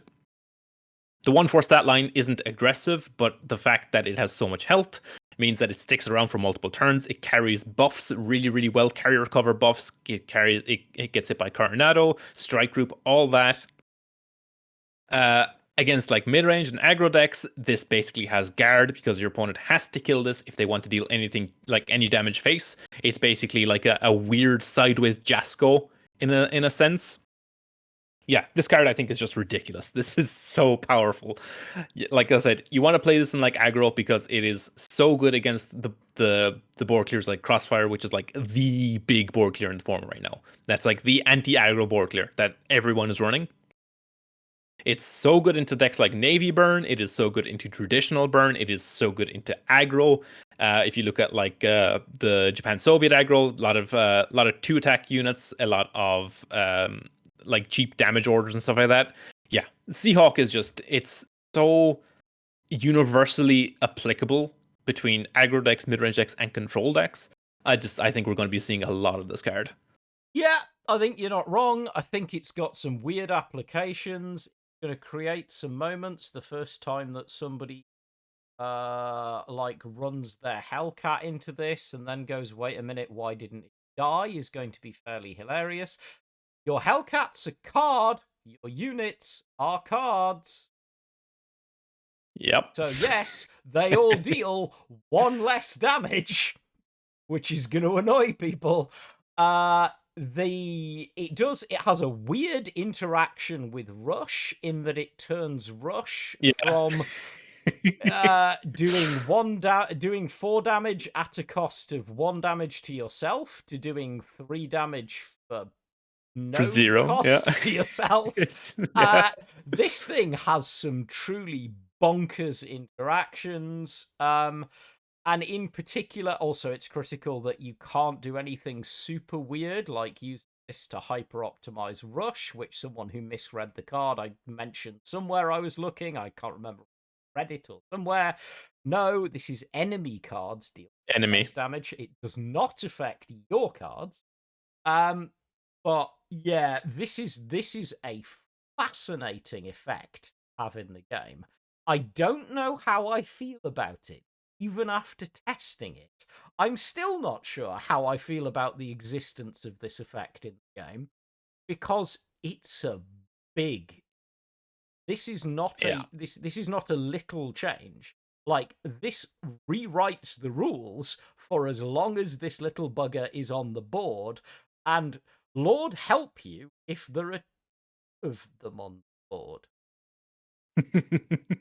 Um, so yeah, I think this one is going to be interesting. I agree with you. I think we're going to see a lot of it. I do think this is probably going to live in a lot of aggro decks because it can make your aggro units much less tradable, and much less clearable. Turning off crossfire is not nothing. Yeah, I don't know. Let's see where it goes, but I suspect we might see just a couple, Yeah. which is not a bad thing because they are pretty. Um, Speaking of pretty, we are going to shift now to the US's final card, and this is the US Elite. And the US get Tiger Cat, which is another one of my favorite pieces of art in the expansion. The Tiger Cat is a 6 cost, 2 op cost, 5/5 fighter, which is quite underwhelming, honestly. However, it says at the end of your turn, add an SBD Dauntless or support line. Now, we have obviously just discussed a card that adds Dauntless. I'm curious, do you see this card any differently than you do the other way of adding Dauntlesses in this expansion? Yeah, I think this card's actually like decent. It's very interesting. This I think is the kind of card that US mid range and like ramp kind of wanted. It's essentially a unit you can kind of just slam in the mid game and be like, if you don't remove this just prints me endless value for the rest of the game. By itself, 5/5 is a decent clock. If you're playing this in ramp, 2 op cost doesn't really matter. Plus, you're okay with the op cost on the bombers because you've got 17 credits anyway. So yeah, this is. It's funny when you compare this to like Whirlwind that I'm so much higher on Tiger Cat than I am Whirlwind, even though they do like roughly the same thing when you kind of think about it. They're both removal checks in a sense, but the payoff for having a Tiger Cat versus the payoff for having a Whirlwind is so much higher. So you play Tiger Cat on 6, and then it immediately prints a 3/3 heavy armor bomber. So you're immediately getting 8/8 in stats the turn you play it. Plus the 3/3 has the heavy armor, which means it's got an extra point of health technically in a lot of cases. And then it threatens to keep doing it. And then those bombers can be used to control the board while the Tiger Cat goes face. So it's a board in a box. It's exactly the kind of thing that like mid range wants as a top end. So once you've expended all your threats, it's like, hey, here's this one last big value push. Hopefully you can't deal with it while it prints me value. So yeah, Tiger Cat I think is going to be it's going to see play in like I said in like mid range and in control and ramp. I just don't know how much play. I don't know how good slower versions of US are going to be. But if we do see slow US, I think we will see Tiger Cat. Yeah, it's a fair assessment. It is a very different card. I think it is Mm. notable that it adds at the end of your turn. So, assuming that your opponent can't remove them, those bombers can operate basically as soon as you have access to them. Yeah. This is in effect, this is sort of a win con in that Yeah. if you can keep this thing around, you basically are winning the game. Uh, this might see some play in. I don't think it's the best choice. I would still like to see a better version that actually has 3 op cost, by the way. Please, Lord. Yeah. But this may very well find its way into a lot of Throp decks because Throp has been looking for a win con for a while. And Yeah. this is not the worst win con in a deck that's kind of already ramping and outlasting its opponent, creating almost impossible to answer frontline while you bomb the crap out of it. But is it? I just wish the 3 op card that was a bit more impressive. I but I don't object because I think it's an interesting piece of design space. And if you are going to do the printing Dauntlesses thing, I think this is a better way to do it than an incredibly awkward. So I'm kind Yeah. of I'm excited to see this card occasionally land on the board and just make you. I like that it is something you have to answer.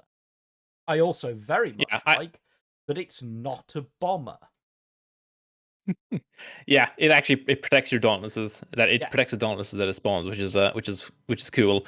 I will say that I really do like the direction they've taken US recently, like focusing on the boosters and now like adding the dauntlesses in as like another facet of the booster deck. I'm hoping we see them kind of building that a little bit more in the future. I'd like to see more synergies for the dauntlesses and the boosters being added because I think it's a really cool direction to take, like US Air, just built around two like uninteresting units, but like having the mass like en masse.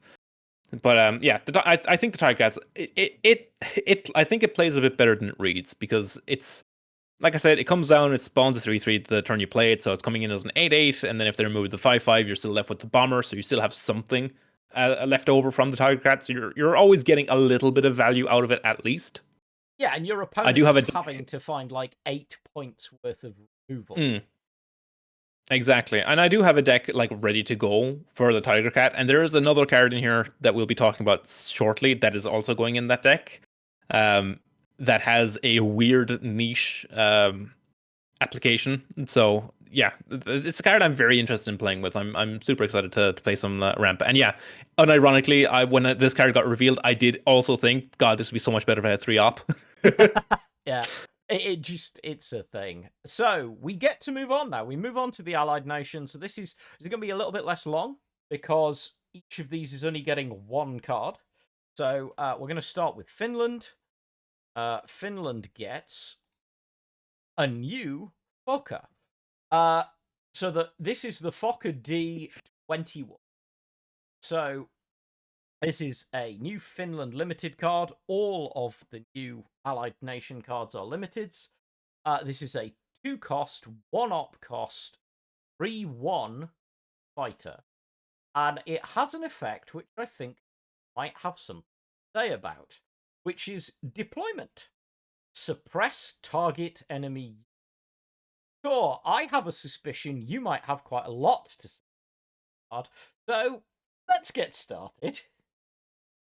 This is one of the most boring, uninteresting, and yet probably one of the most powerful cards in the set. Oh my god, I am so excited for the Fokker. 2-cost, 1-op, 3/1 fighter is so ridiculous in like tempo decks. I have 2 decks prepared, and they're both Finn ally because Finland finally has like this little tempo package that I'm very excited to play with, being the Fokker, Ladisvard, and Remasusi. It basically covers the 3 tempo bases of like cheap interaction, operation cost cheating, and card draw. So that little 3-card like core of Finnish cards is opening up a lot of like very interesting tempo options for a lot of nations. So I'm very excited for that.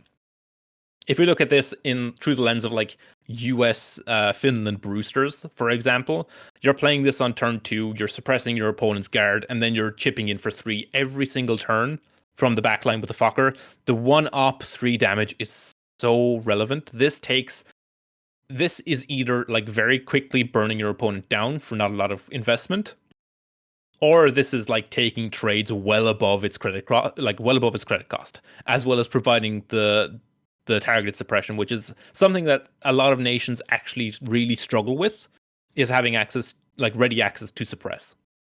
Yep. The only nations that really have it on demand being like Germany and US.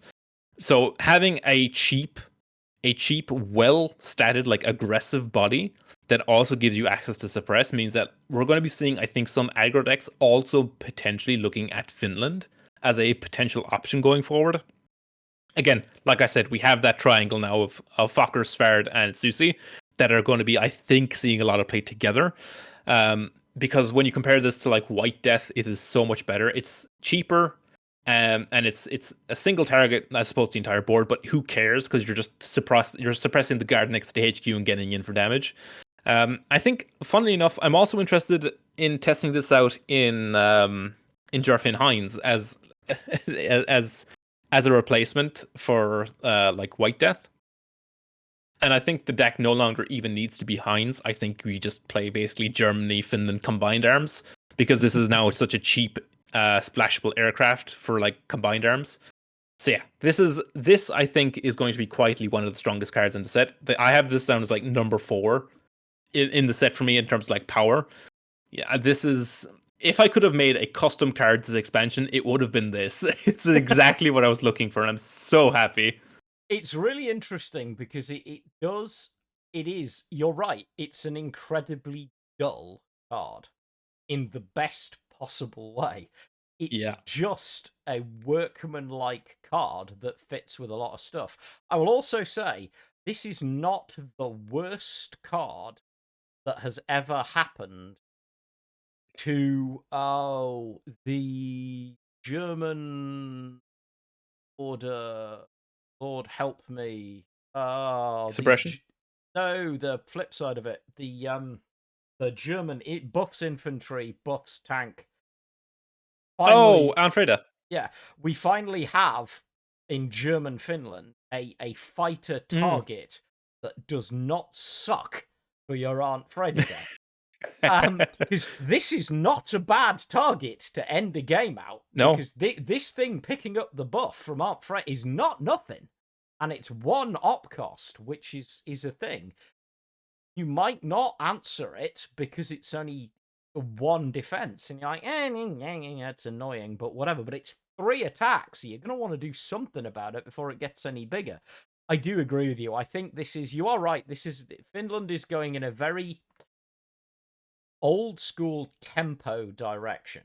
And I don't think that is the worst thing ever, because I don't think we've seen particularly good tempo deck in cards for a while. Mm. And I think we're starting to see, particularly I think in Germany, Finland, might see. I think there's a US Finland tempo deck out there as well, by the way. Yeah. But I think we might start to see actual old school, just good tempo play decks that don't suck. Yeah. So Like, I'm quite happy to see this. yeah, like I said, I have a shell like prepared for when the set launches of like US Finland. Because the Fokker benefits, like especially in the Brewster deck, because you're playing things like Coronado and you're playing Carrier Recover, the Fokker carries all those buffs as well as being very, very good disruption. Plus, Finland also offers the deck the operation cost, cheating it so sorely once, with like the Brewsters all being 1 operation cost. And it also solves the card draw issue that US has with the Remasusi and Prolonged Siege as like an extra option. So I think we are going to be seeing a little bit more Finland as like a tempo nation, which I love. I am a huge lover of like mid range and tempo decks, and this to me, like in Magic, some of my favorite cards are like tempo cards, things like Brazen Borrower, that kind of thing. And this just is such a powerful tempo tool. It's yeah, definitely one of the cards I was most excited about when it got revealed. Yeah, I have a reputation in a lot of card games of being the insert number of cards in your deck, good cards deck. So in the case of cards, it's the 39. It is 39. Stop saying it's 40. The 39 good cards deck. This would go in a 39 good cards deck because it's not flashy at all, but it is good, and I like good. Right, so that's Finland. Next up, we have France, one of those factions that I have had a reputation championing. I'm interested to see what we get, so let's talk about Sally. Sally starts with something that I am usually very skeptical of. Sally is a limited card. Sally costs nothing. Sally is a 0 cost French order. Sally also requires me to take a moment. I'm just going to take a sip of drink because there's quite a lot of text. Is an essay, yeah. Sally says, target unit is pinned. if a tank, suppressed if an infantry, destroyed if an artillery, or retreats if an air unit. Right, I'm just going to break this down before we cycle down into it, because this is part of being limited in how much text we can get on a card. I'm saying this publicly. I'm allowed to. Kelly is not going to sick the ninjas on me. We know the wording is awkward. If you think the wording is awkward in English, go and try and translate this card with the same character and text limit into every language that Cards supports while staying on the card. Then, and only then, do you get to come back and at me. However, I will clarify the text publicly. What this says is, target a unit. If that unit is a tank, it is pinned. If that unit is infantry, it is suppressed. If that unit is artillery, it is destroyed. If that unit is an air unit, it retreats. Yes, this card can intentionally target your own units. And to get to the next question, if this hits something like Savoia Cavalria, yes, Savoia Cavalria is both infantry and a tank, so it would be pinned and suppressed. Hopefully, that answers most of the questions, because yes, we're fully aware that they're coming. Anyway, PSA out of the way. Core, what do you think about the card? It is interesting. Zero cost cards always need to be kind of evaluated a little bit differently because they're so the difference between 0 and 1 is a lot. It's more than just like twice the difference. It's infinite. There's an infinite difference between 0 and 1 in every card game. If you look like historically through multiple different card games, comparing a 0 cost card to a 1 cost card is night and day. So we have to be like extra. We have to give Sally some extra credit here because it's free, but it's a Swiss Army knife, and 3 of the 4 modes I would argue are pretty good. The only bad mode I would argue is the tank mode. Pinning a tank isn't really all that relevant in most cases because a lot of tanks that are seeing played currently are blitz tanks, which means it's likely already gotten in for damage. So pinning it doesn't matter all that much. However, in the current metagame, being a 0 cost suppress is relevant because we have a lot of infantry in the current metagame. Obviously, we have like the 2nd Marine Division, we have Sabe, we have Motorise, we have all that kind of stuff. So there's a lot of infantry running around currently, which means that it is a duress. If we ever enter a metagame with a lot of artillery, this just becomes a free 0 cost destroy target unit. However, I don't think we're really ever going to get to that metagame because 1939 quite wisely print artillery quite sparingly, and the artillery they do print is generally not very good. So I am going to hop in for a minute because I'm going to leap on this because I don't get the chance to do this very often. I get asked this a lot, and it's nice to get someone else to explain why I'm right when I answer this question. Why is it that we do see we see amazing bombers? Why don't we see amazing artillery? Because the difference between artillery and bombers is that artillery deal the retaliation damage, which means it's not a free thing to attack into. Also, they cannot be blocked by anything, whereas bombers get blocked by fighters. They have their own quote unquote guard counter, being the fighters. So there's more checks to bombers than there are to artillery, which is why artillery is the single strongest unit type in the game, and I don't think that's up for debate. That's it. That was the soundbite that I was looking for, because I've said it, J King said it, we say this endlessly.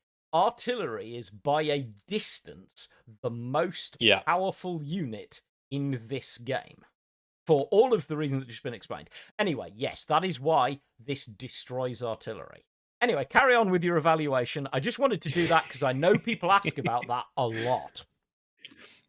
Yeah, and so yeah, like I said, we're probably not really going to be in a metagame where the artillery side of this is all that relevant, but it's nice that it's there if it ever does come up. And then finally, retreats if it's an air unit is like it's fine. A lot of air units that are seeing play currently, they're a mixture of things, right? We have a couple of slower aircraft that are in the metagame, but then we also have cards like Comet that just dodge this entirely. So overall, my overall opinion of this card is that it's bad. It wears a lot of hats. It just doesn't wear them particularly well. So the big issue with this is it's inconsistent. And anyone who is familiar with me and how I like to play cards and how I like to play decks, I tend to like when my cards do a thing and they always do the thing that they're there to do. With Sally, it's never going to do what you want it to in a lot of cases because they're frequently, yeah, they might have an infantry that needs to be suppressed, but they might also have something else that needs to be dealt with beforehand. Yeah, it's too inconsistent. I can see Sally being a potential tournament meta call. I can see people maybe bringing Sally in tournaments when you can prepare a lot more readily for what you're expecting to see. Um, so in that sense, I think we're going to see a lot more Sally potentially in tournament, maybe as like a one-off splash in like French decks, just to give like say Japan, France access to suppression against like guard decks in a weird roundabout way. But overall, I don't think Sally is all that good. Like I said, the best modes on this card are the infantry and the artillery mode. Artillery isn't all that common, and I don't think will be all that common. So it's never really going to come up.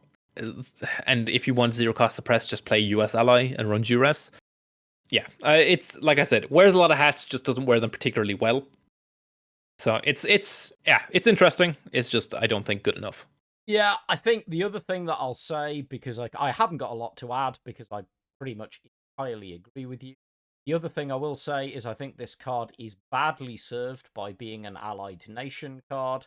The fact that this card, in the way that it functions, exists in a place where you're always playing it when you can only play 12 cards in that nation slot. Really restrictive. This would be a lot more appealing to the main nation card because you've got a lot more room to throw a couple of these in as a Swiss Army knife. Even as a tournament meta call, I would argue the fact that this is France is going to limit its use as a tournament because it's just such a ball ache to fit this into a deck in a way that's useful. So, yeah, France not doing so well, but let's be honest, I don't think anyone's going to complain. France has done okay after a few of the last expansions. So, we're gonna hop across. We're gonna keep moving along, and we're gonna move to Italy. Not moving that far, and we're going to arrive at Airstrips. Airstrips is another order.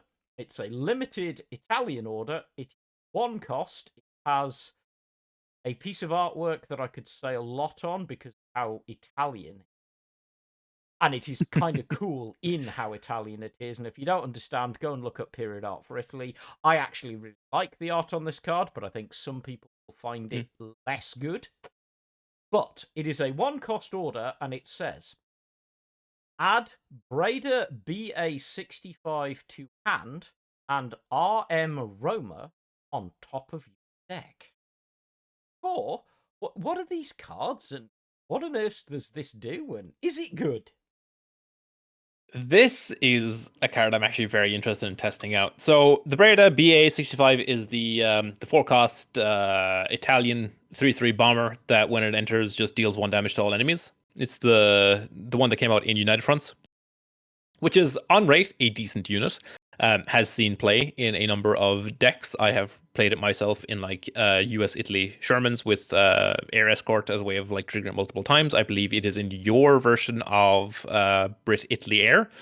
Not a bad card. Very good into aggro, and it's a solid body. And the fact that it also pings faces is pretty relevant as well. And then the RM Roma is a 4-credit, deal 4 damage to any target, and then the top card of your deck becomes Navy until the end of your next turn. Again, another relatively good card. It doesn't really see play right now because Italy is kind of pigeonholed right now into pretty much just the air ally for boosters. So we don't see RM Roma all that much, but it's actually not a bad card. It's a decent on-rate piece of burn, as well as a fine piece of removal, as well as enabling Navy synergies because it sets top card to Navy. But where does that leave us with airstrips? Airstrips is, I think I haven't. Again, I've not played with these cards, so this is all just vibes essentially. I think airstrips is like decent. It's a lot of value for 1 credit because if you play this on 5, you're immediately getting a 3/3 bomber that deals 1 to everything your opponent has, which is like fine if you're playing this in a more like mid-range or value deck.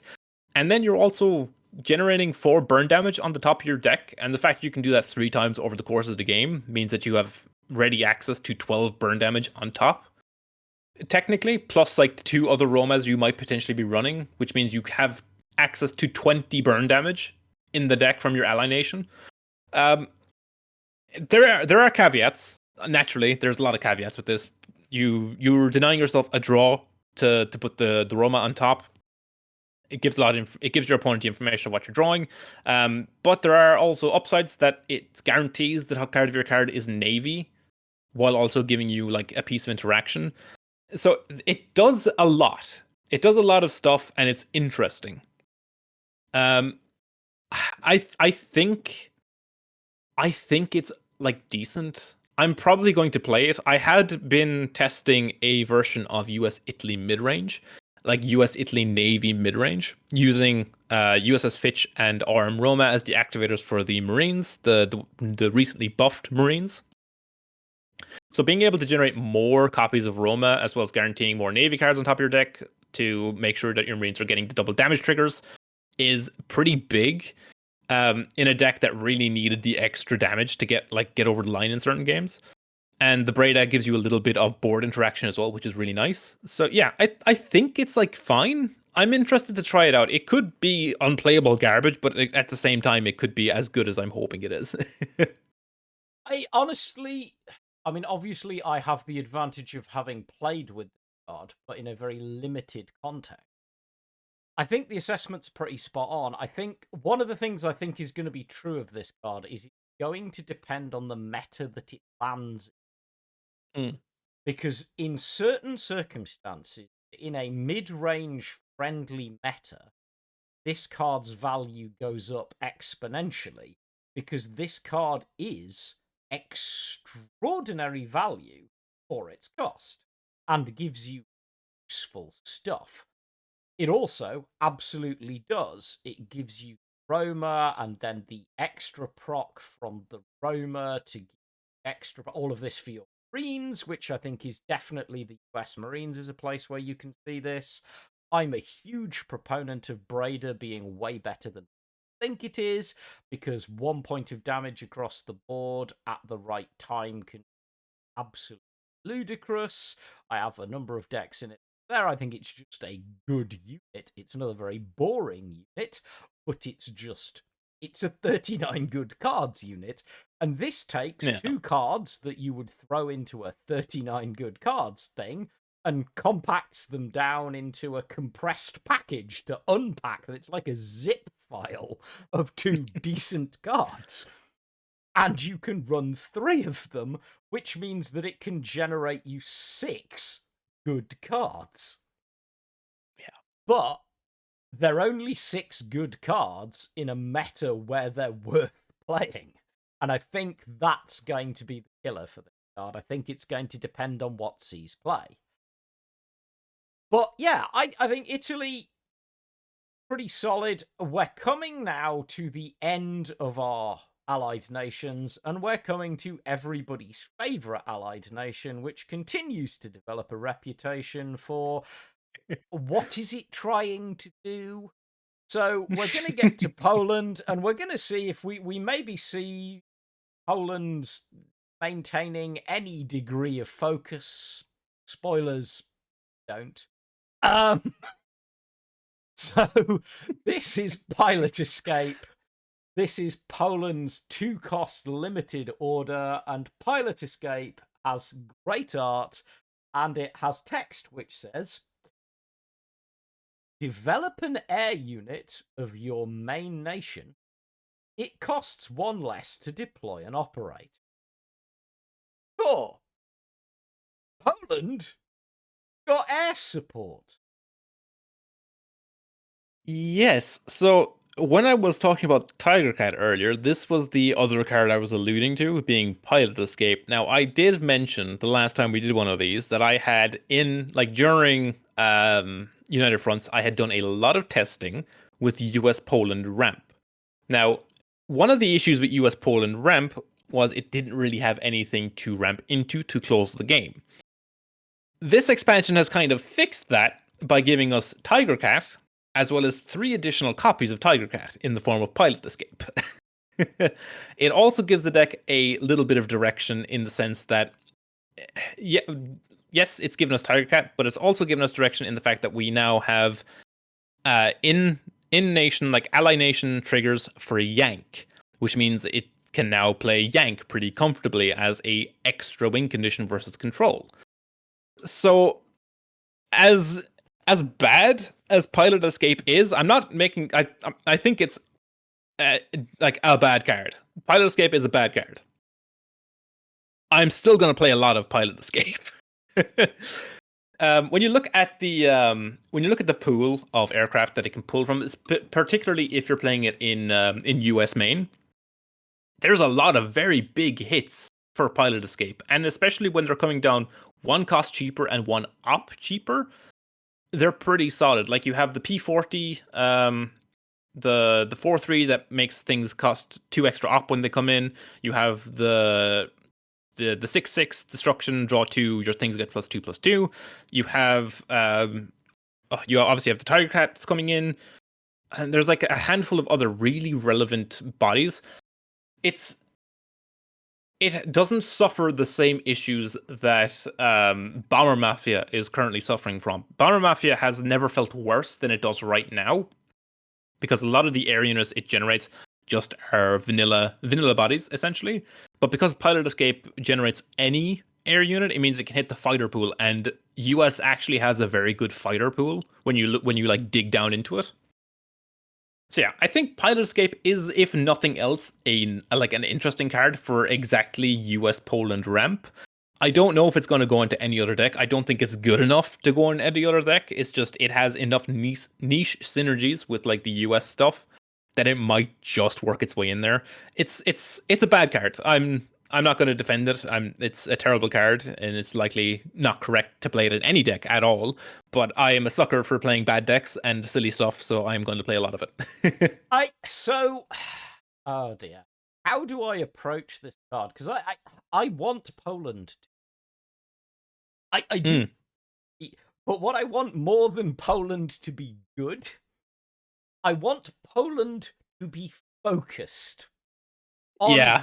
Anything, No. just anything ever.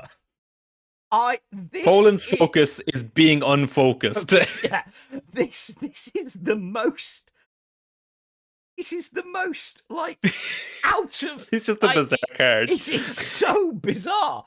It's the most out of left field card in this entire expansion. One, I'm never gonna like this card because it's developed from a huge pool. Because you're right, there are good targets. But then there's the moment that you pay 2 credits to play this card, and you get to pick from a Brewster, a Coronado, and a Havoc.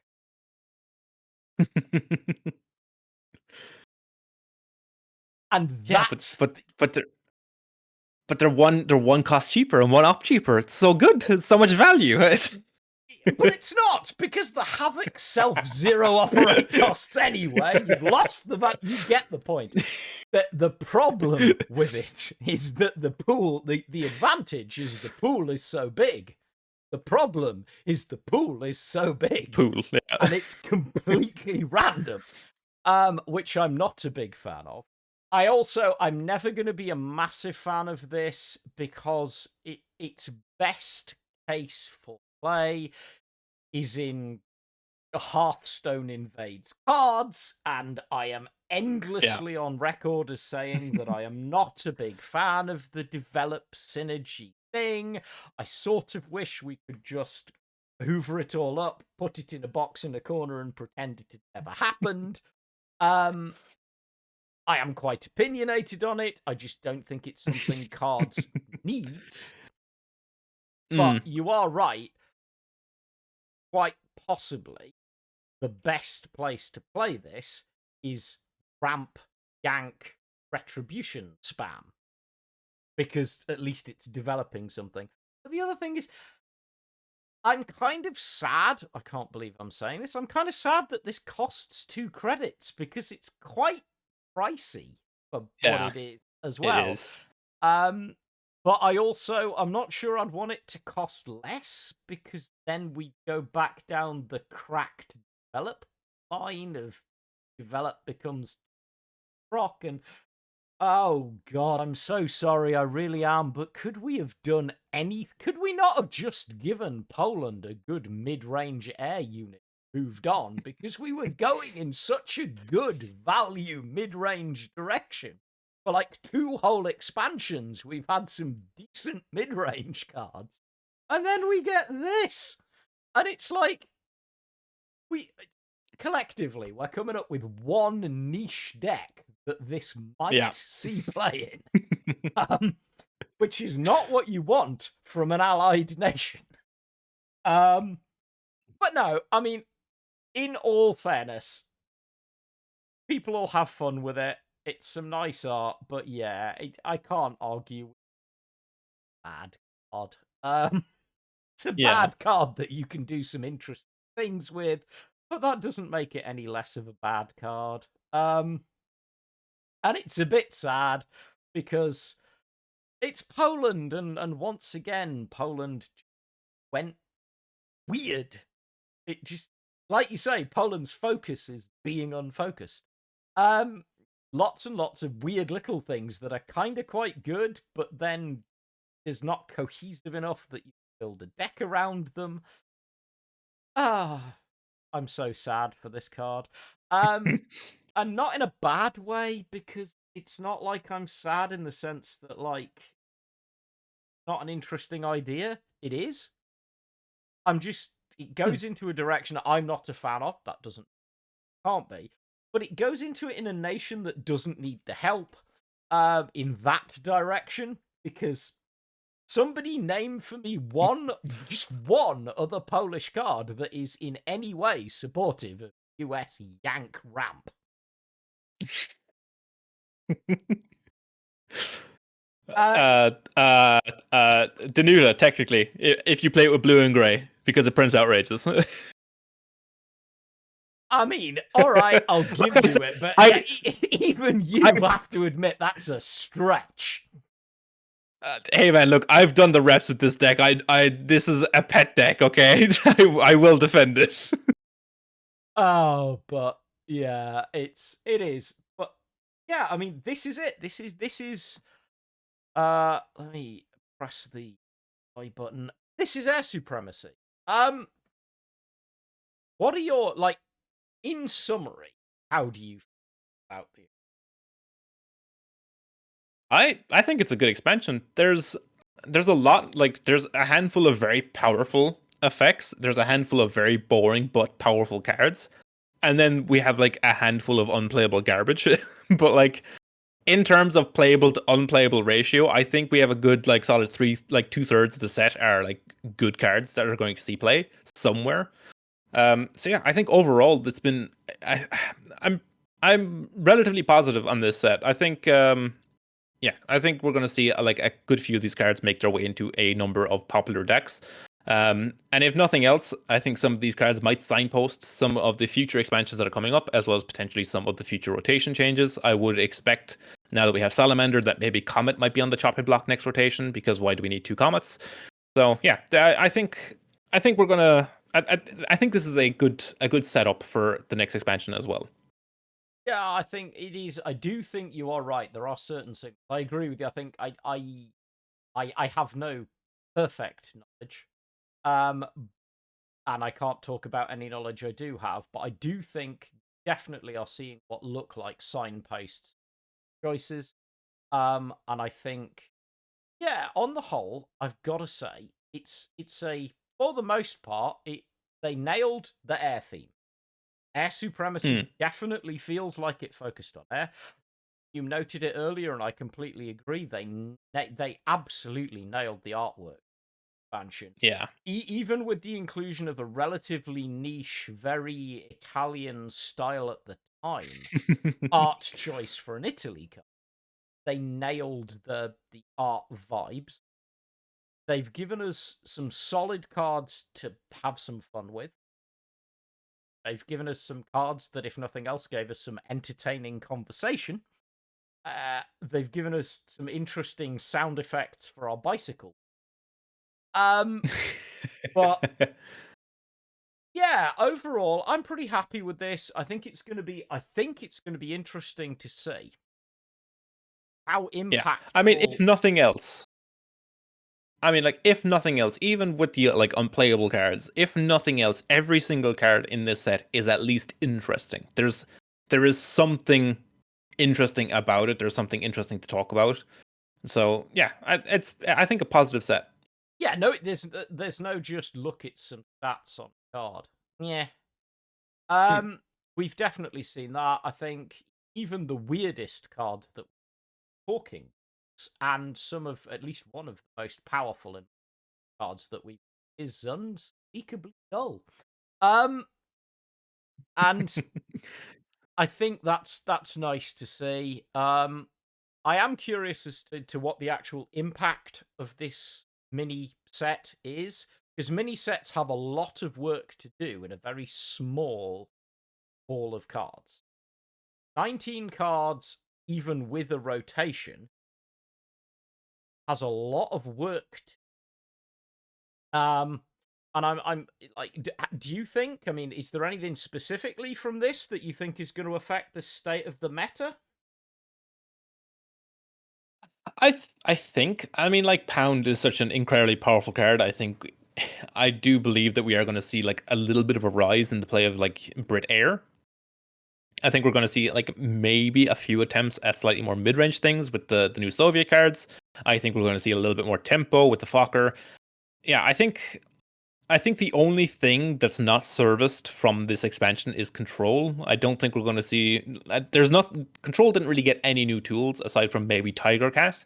Realistically, so yeah, I do think we are going to see like a minor shift in the meta. We might see like one or two decks like coming up from the lower tiers, but as far as like the top meta goes, as far as like the Japan Soviet, Japan France, Germany US nonsense at the very top. I don't think that's going to change all too much. Although we do also have rotation coming, so I might be wrong. So I am gonna like one quick thing that I'm gonna come to because I think it's an interesting point, and hey, we can chat about an interesting. You talk about top Hmm. meta, and it's interesting because I've had this conversation. There is a deck that was missing. I don't miss my guess from your conversation about the top meta, which I am endlessly being asked questions about the power level of and bringing it down.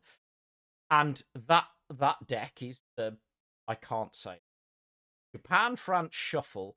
You're the what this is the one and only time you're going to hear me say the word shuffle because I really Yeah. don't like it.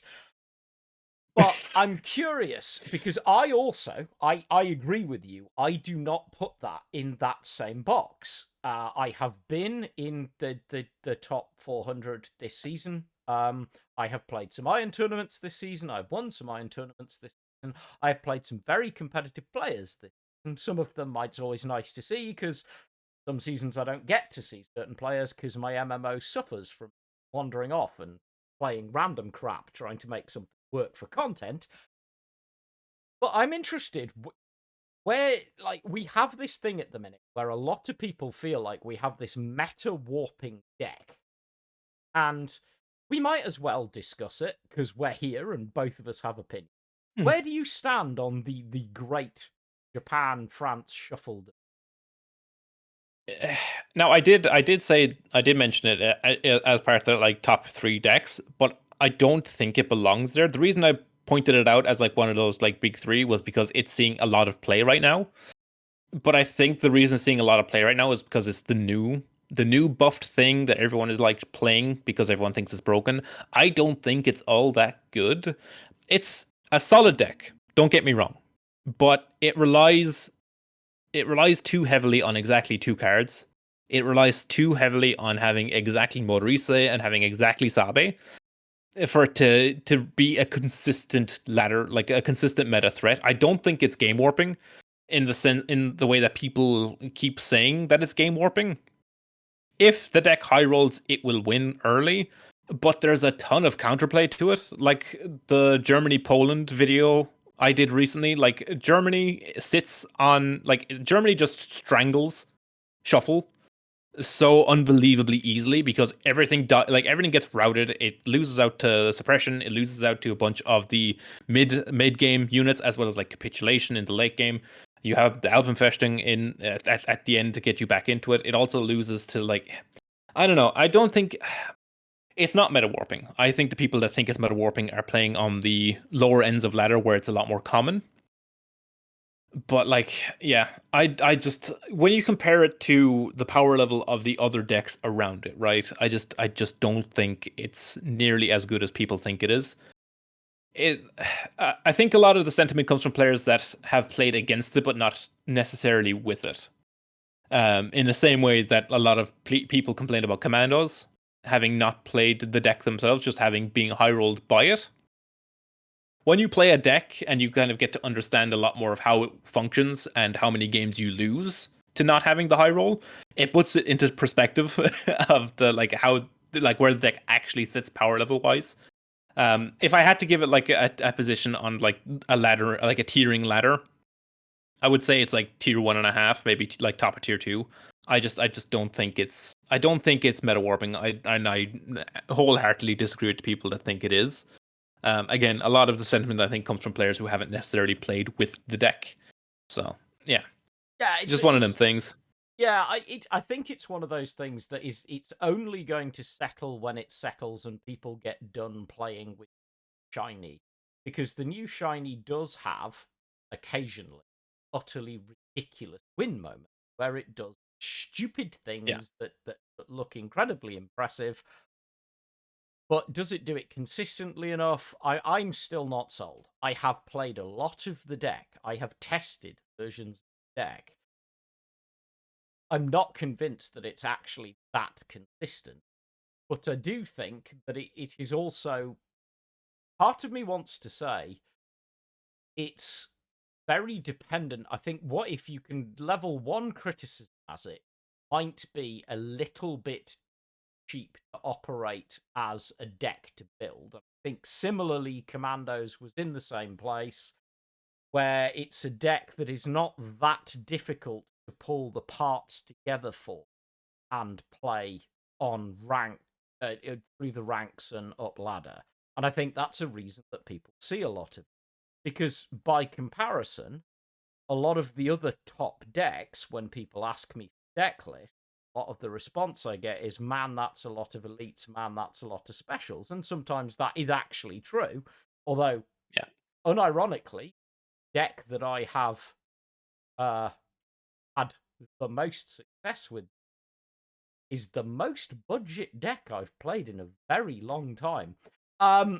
And hey, there might be a video coming at some point on it, but if a video doesn't come out on it, it is a US Italy yeah. Roosters deck. And it's on my Discord. You can join, you can go see. I share the list regularly.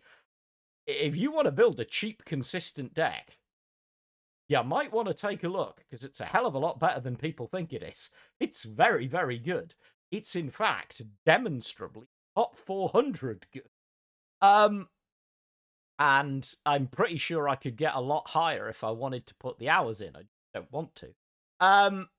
But yeah, I think I just wanted to address the debate because I know it is a point of passion. I don't know that I'm 100% right. I will always say this because if it sticks around long enough in the way that US ramp commandos did, it could become meta, if only because it just won't sit quietly in a corner the way it should. But right now, I think I think Core's right. I think if you really want to understand how good Shuffle is, go play the deck if you can. Don't go and craft it and waste wild cards and stuff on it, because that's a huge waste of your time and energy. Play the decks you enjoy, but go and play it and see how consistent it actually is. Because in my experience, at least, it's not nearly consistent enough for me to think of it as a go-to deck. I don't pick it up very often, thinking, oh, I'll just nab this and nip to an Iron tournament. I've got a spare time to run a tournament. I'm like, there are so many more consistent decks I could play, and it pales by the comparison to. If you wanted to talk about a deck that I think might be a little overtuned at the minute, I think Germany-Japan Naval Burn is one of the most terrifyingly consistent decks that I play right now, because it's very, very specific to answer. But yeah, Yeah. I think it is. Paul's right. In comparison to what it's next to, it's a thing. Right. Yeah. Before we go, I am going to very, very quickly, and we're going to do this hyper quick, because I just want to pop this at the end, and I don't think there's actually a lot to say about it apart from yay. We did get a recent article, and this article was written by Kelly, who is the one of the design leads, a major part of it, and he wanted to be clear that this is like 7 years of draft mode, and there is going to be a lot of change draft, because draft has become kind of problematic in that it's not quite doing what 1939 wanted, which is provide a good alternate play mode to go and play some interesting competitive matches while learning how to use card interactions in a more controlled environment and being able to get good rewards. Instead, it's become a meme about pick US, pick Finland draft. That's not strictly accurate, but the meme has been around long enough that there is some fire to the smoke. So, from the 23rd of September, from the arrival of Air Supremacy, there are 2 super specific changes to draft mode. And I'm not going to read the whole article. You can go find it. It's on the Cards main website. But one of the first ones is that certain cards that are seen to be overpicked, overused, overpowered in draft can now be individually banned. Draft is not interlinked, not intermeshed with the core, no pun intended, as it were, ladder and competitive play pool. It's becoming its own pool. As much as possible, the active pool will try to be the main part of draft, because obviously the intent is that we're able to learn about that. The second is that draft is going to get a long overdue. And for those of you who, I agree with you, it's long overdue, but I get to talk to these guys, and encoding these things, sorting out the algorithms is hard work and very, very team time intensive. But draft is going to get its own matchmaking. So there will be a hidden MMR system, same way that there is on ladder, which will mean that right now it will try and pair you against a better matchup. So the idea is to try and shift it so you're more likely to be playing against someone who's playing at a similar skill level and in a similar way. I will say, it's said in the article, but it is true, this will not be instantly apparent. The way these algorithms work, over time, playing the mode, your elo will effectively pseudo elo. It's not quite elo. That's a very specific chess term, and I'm a chess nerd, so let's not go there. But the actual tuning behind it takes time, the algorithm to settle. So the more you play draft, the more it will. So it will be a bit of a slow burn, but those ratings will kick in. And I figured we've got Core here, so I get the chance because I full disclosure, I have been part of the discussions on this. I have been part of the testing on this. I have had opinions on what cards have been brought in and taken out of draft and why and how. So clearly, I'm going to stand here or sit here at the base and tell you that I think it's actually pretty good. I don't think it's perfect. This is our first swing. And I do say our, as internal testing, as 1939.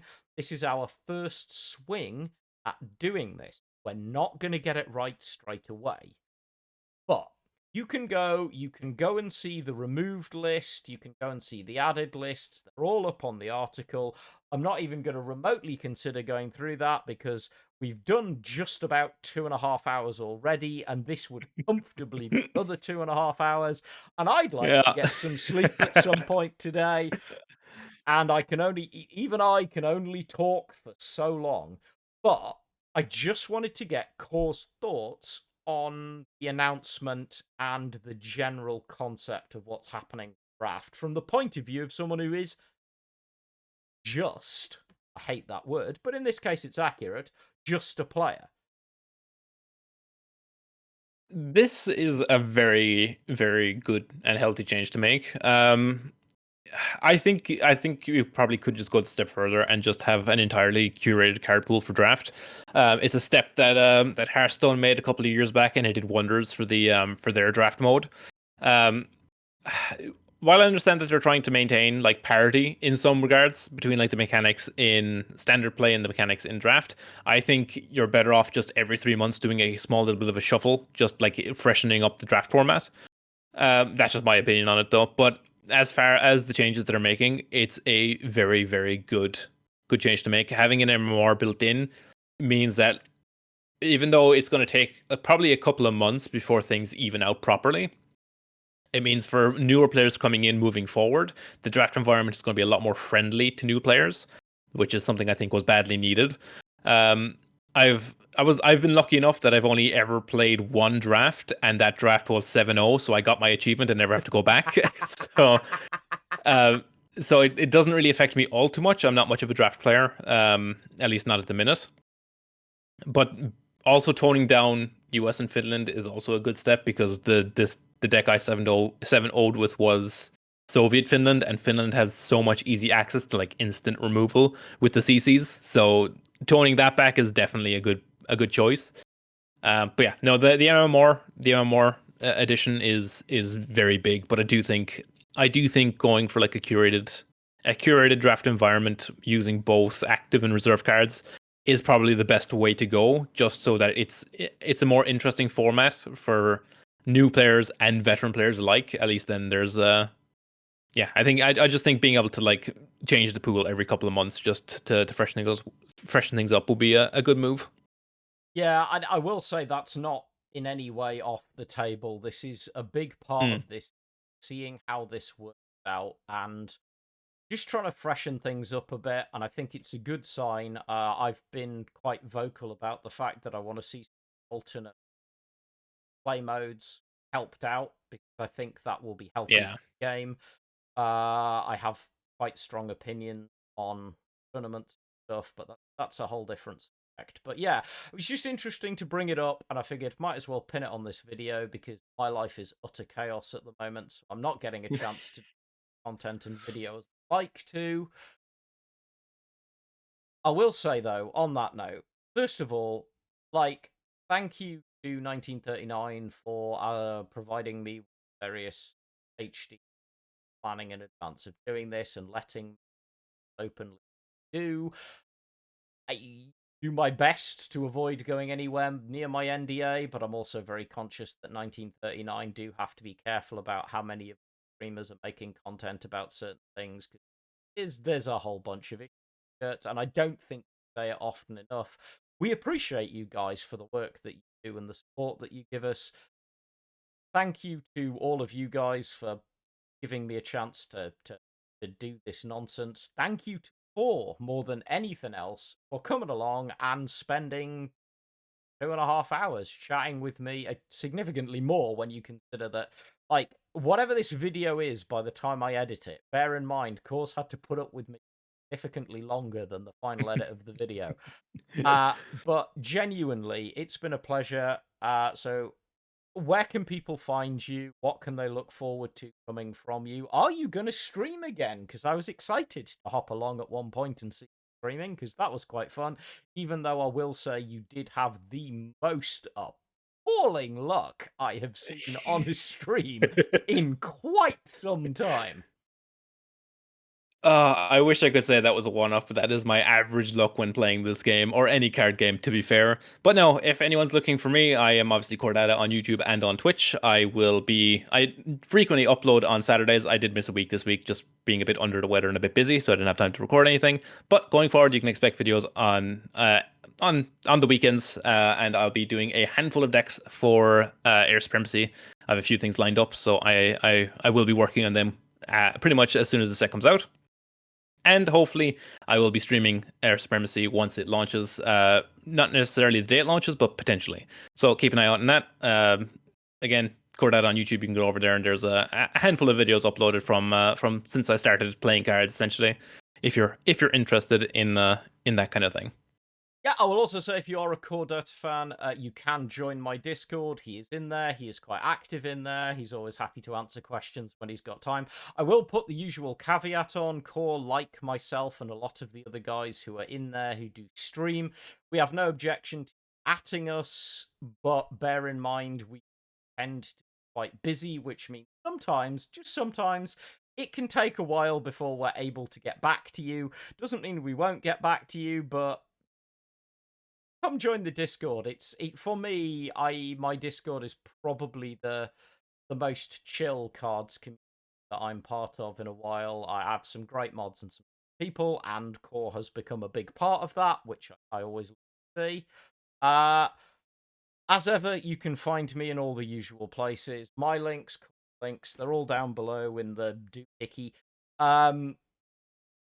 Like, subscribe. I'm really bad at all of this stuff because it feels so trite, but please do like and subscribe. It does, feeding the algorithm does make a difference. And I have recently hit 500 followers on, which I never imagined I would actually have done with this ridiculous nonsense. So thank you to all of you for that. As always, be well, take care of yourself, stay good human, and I/we will catch all of you all next time around.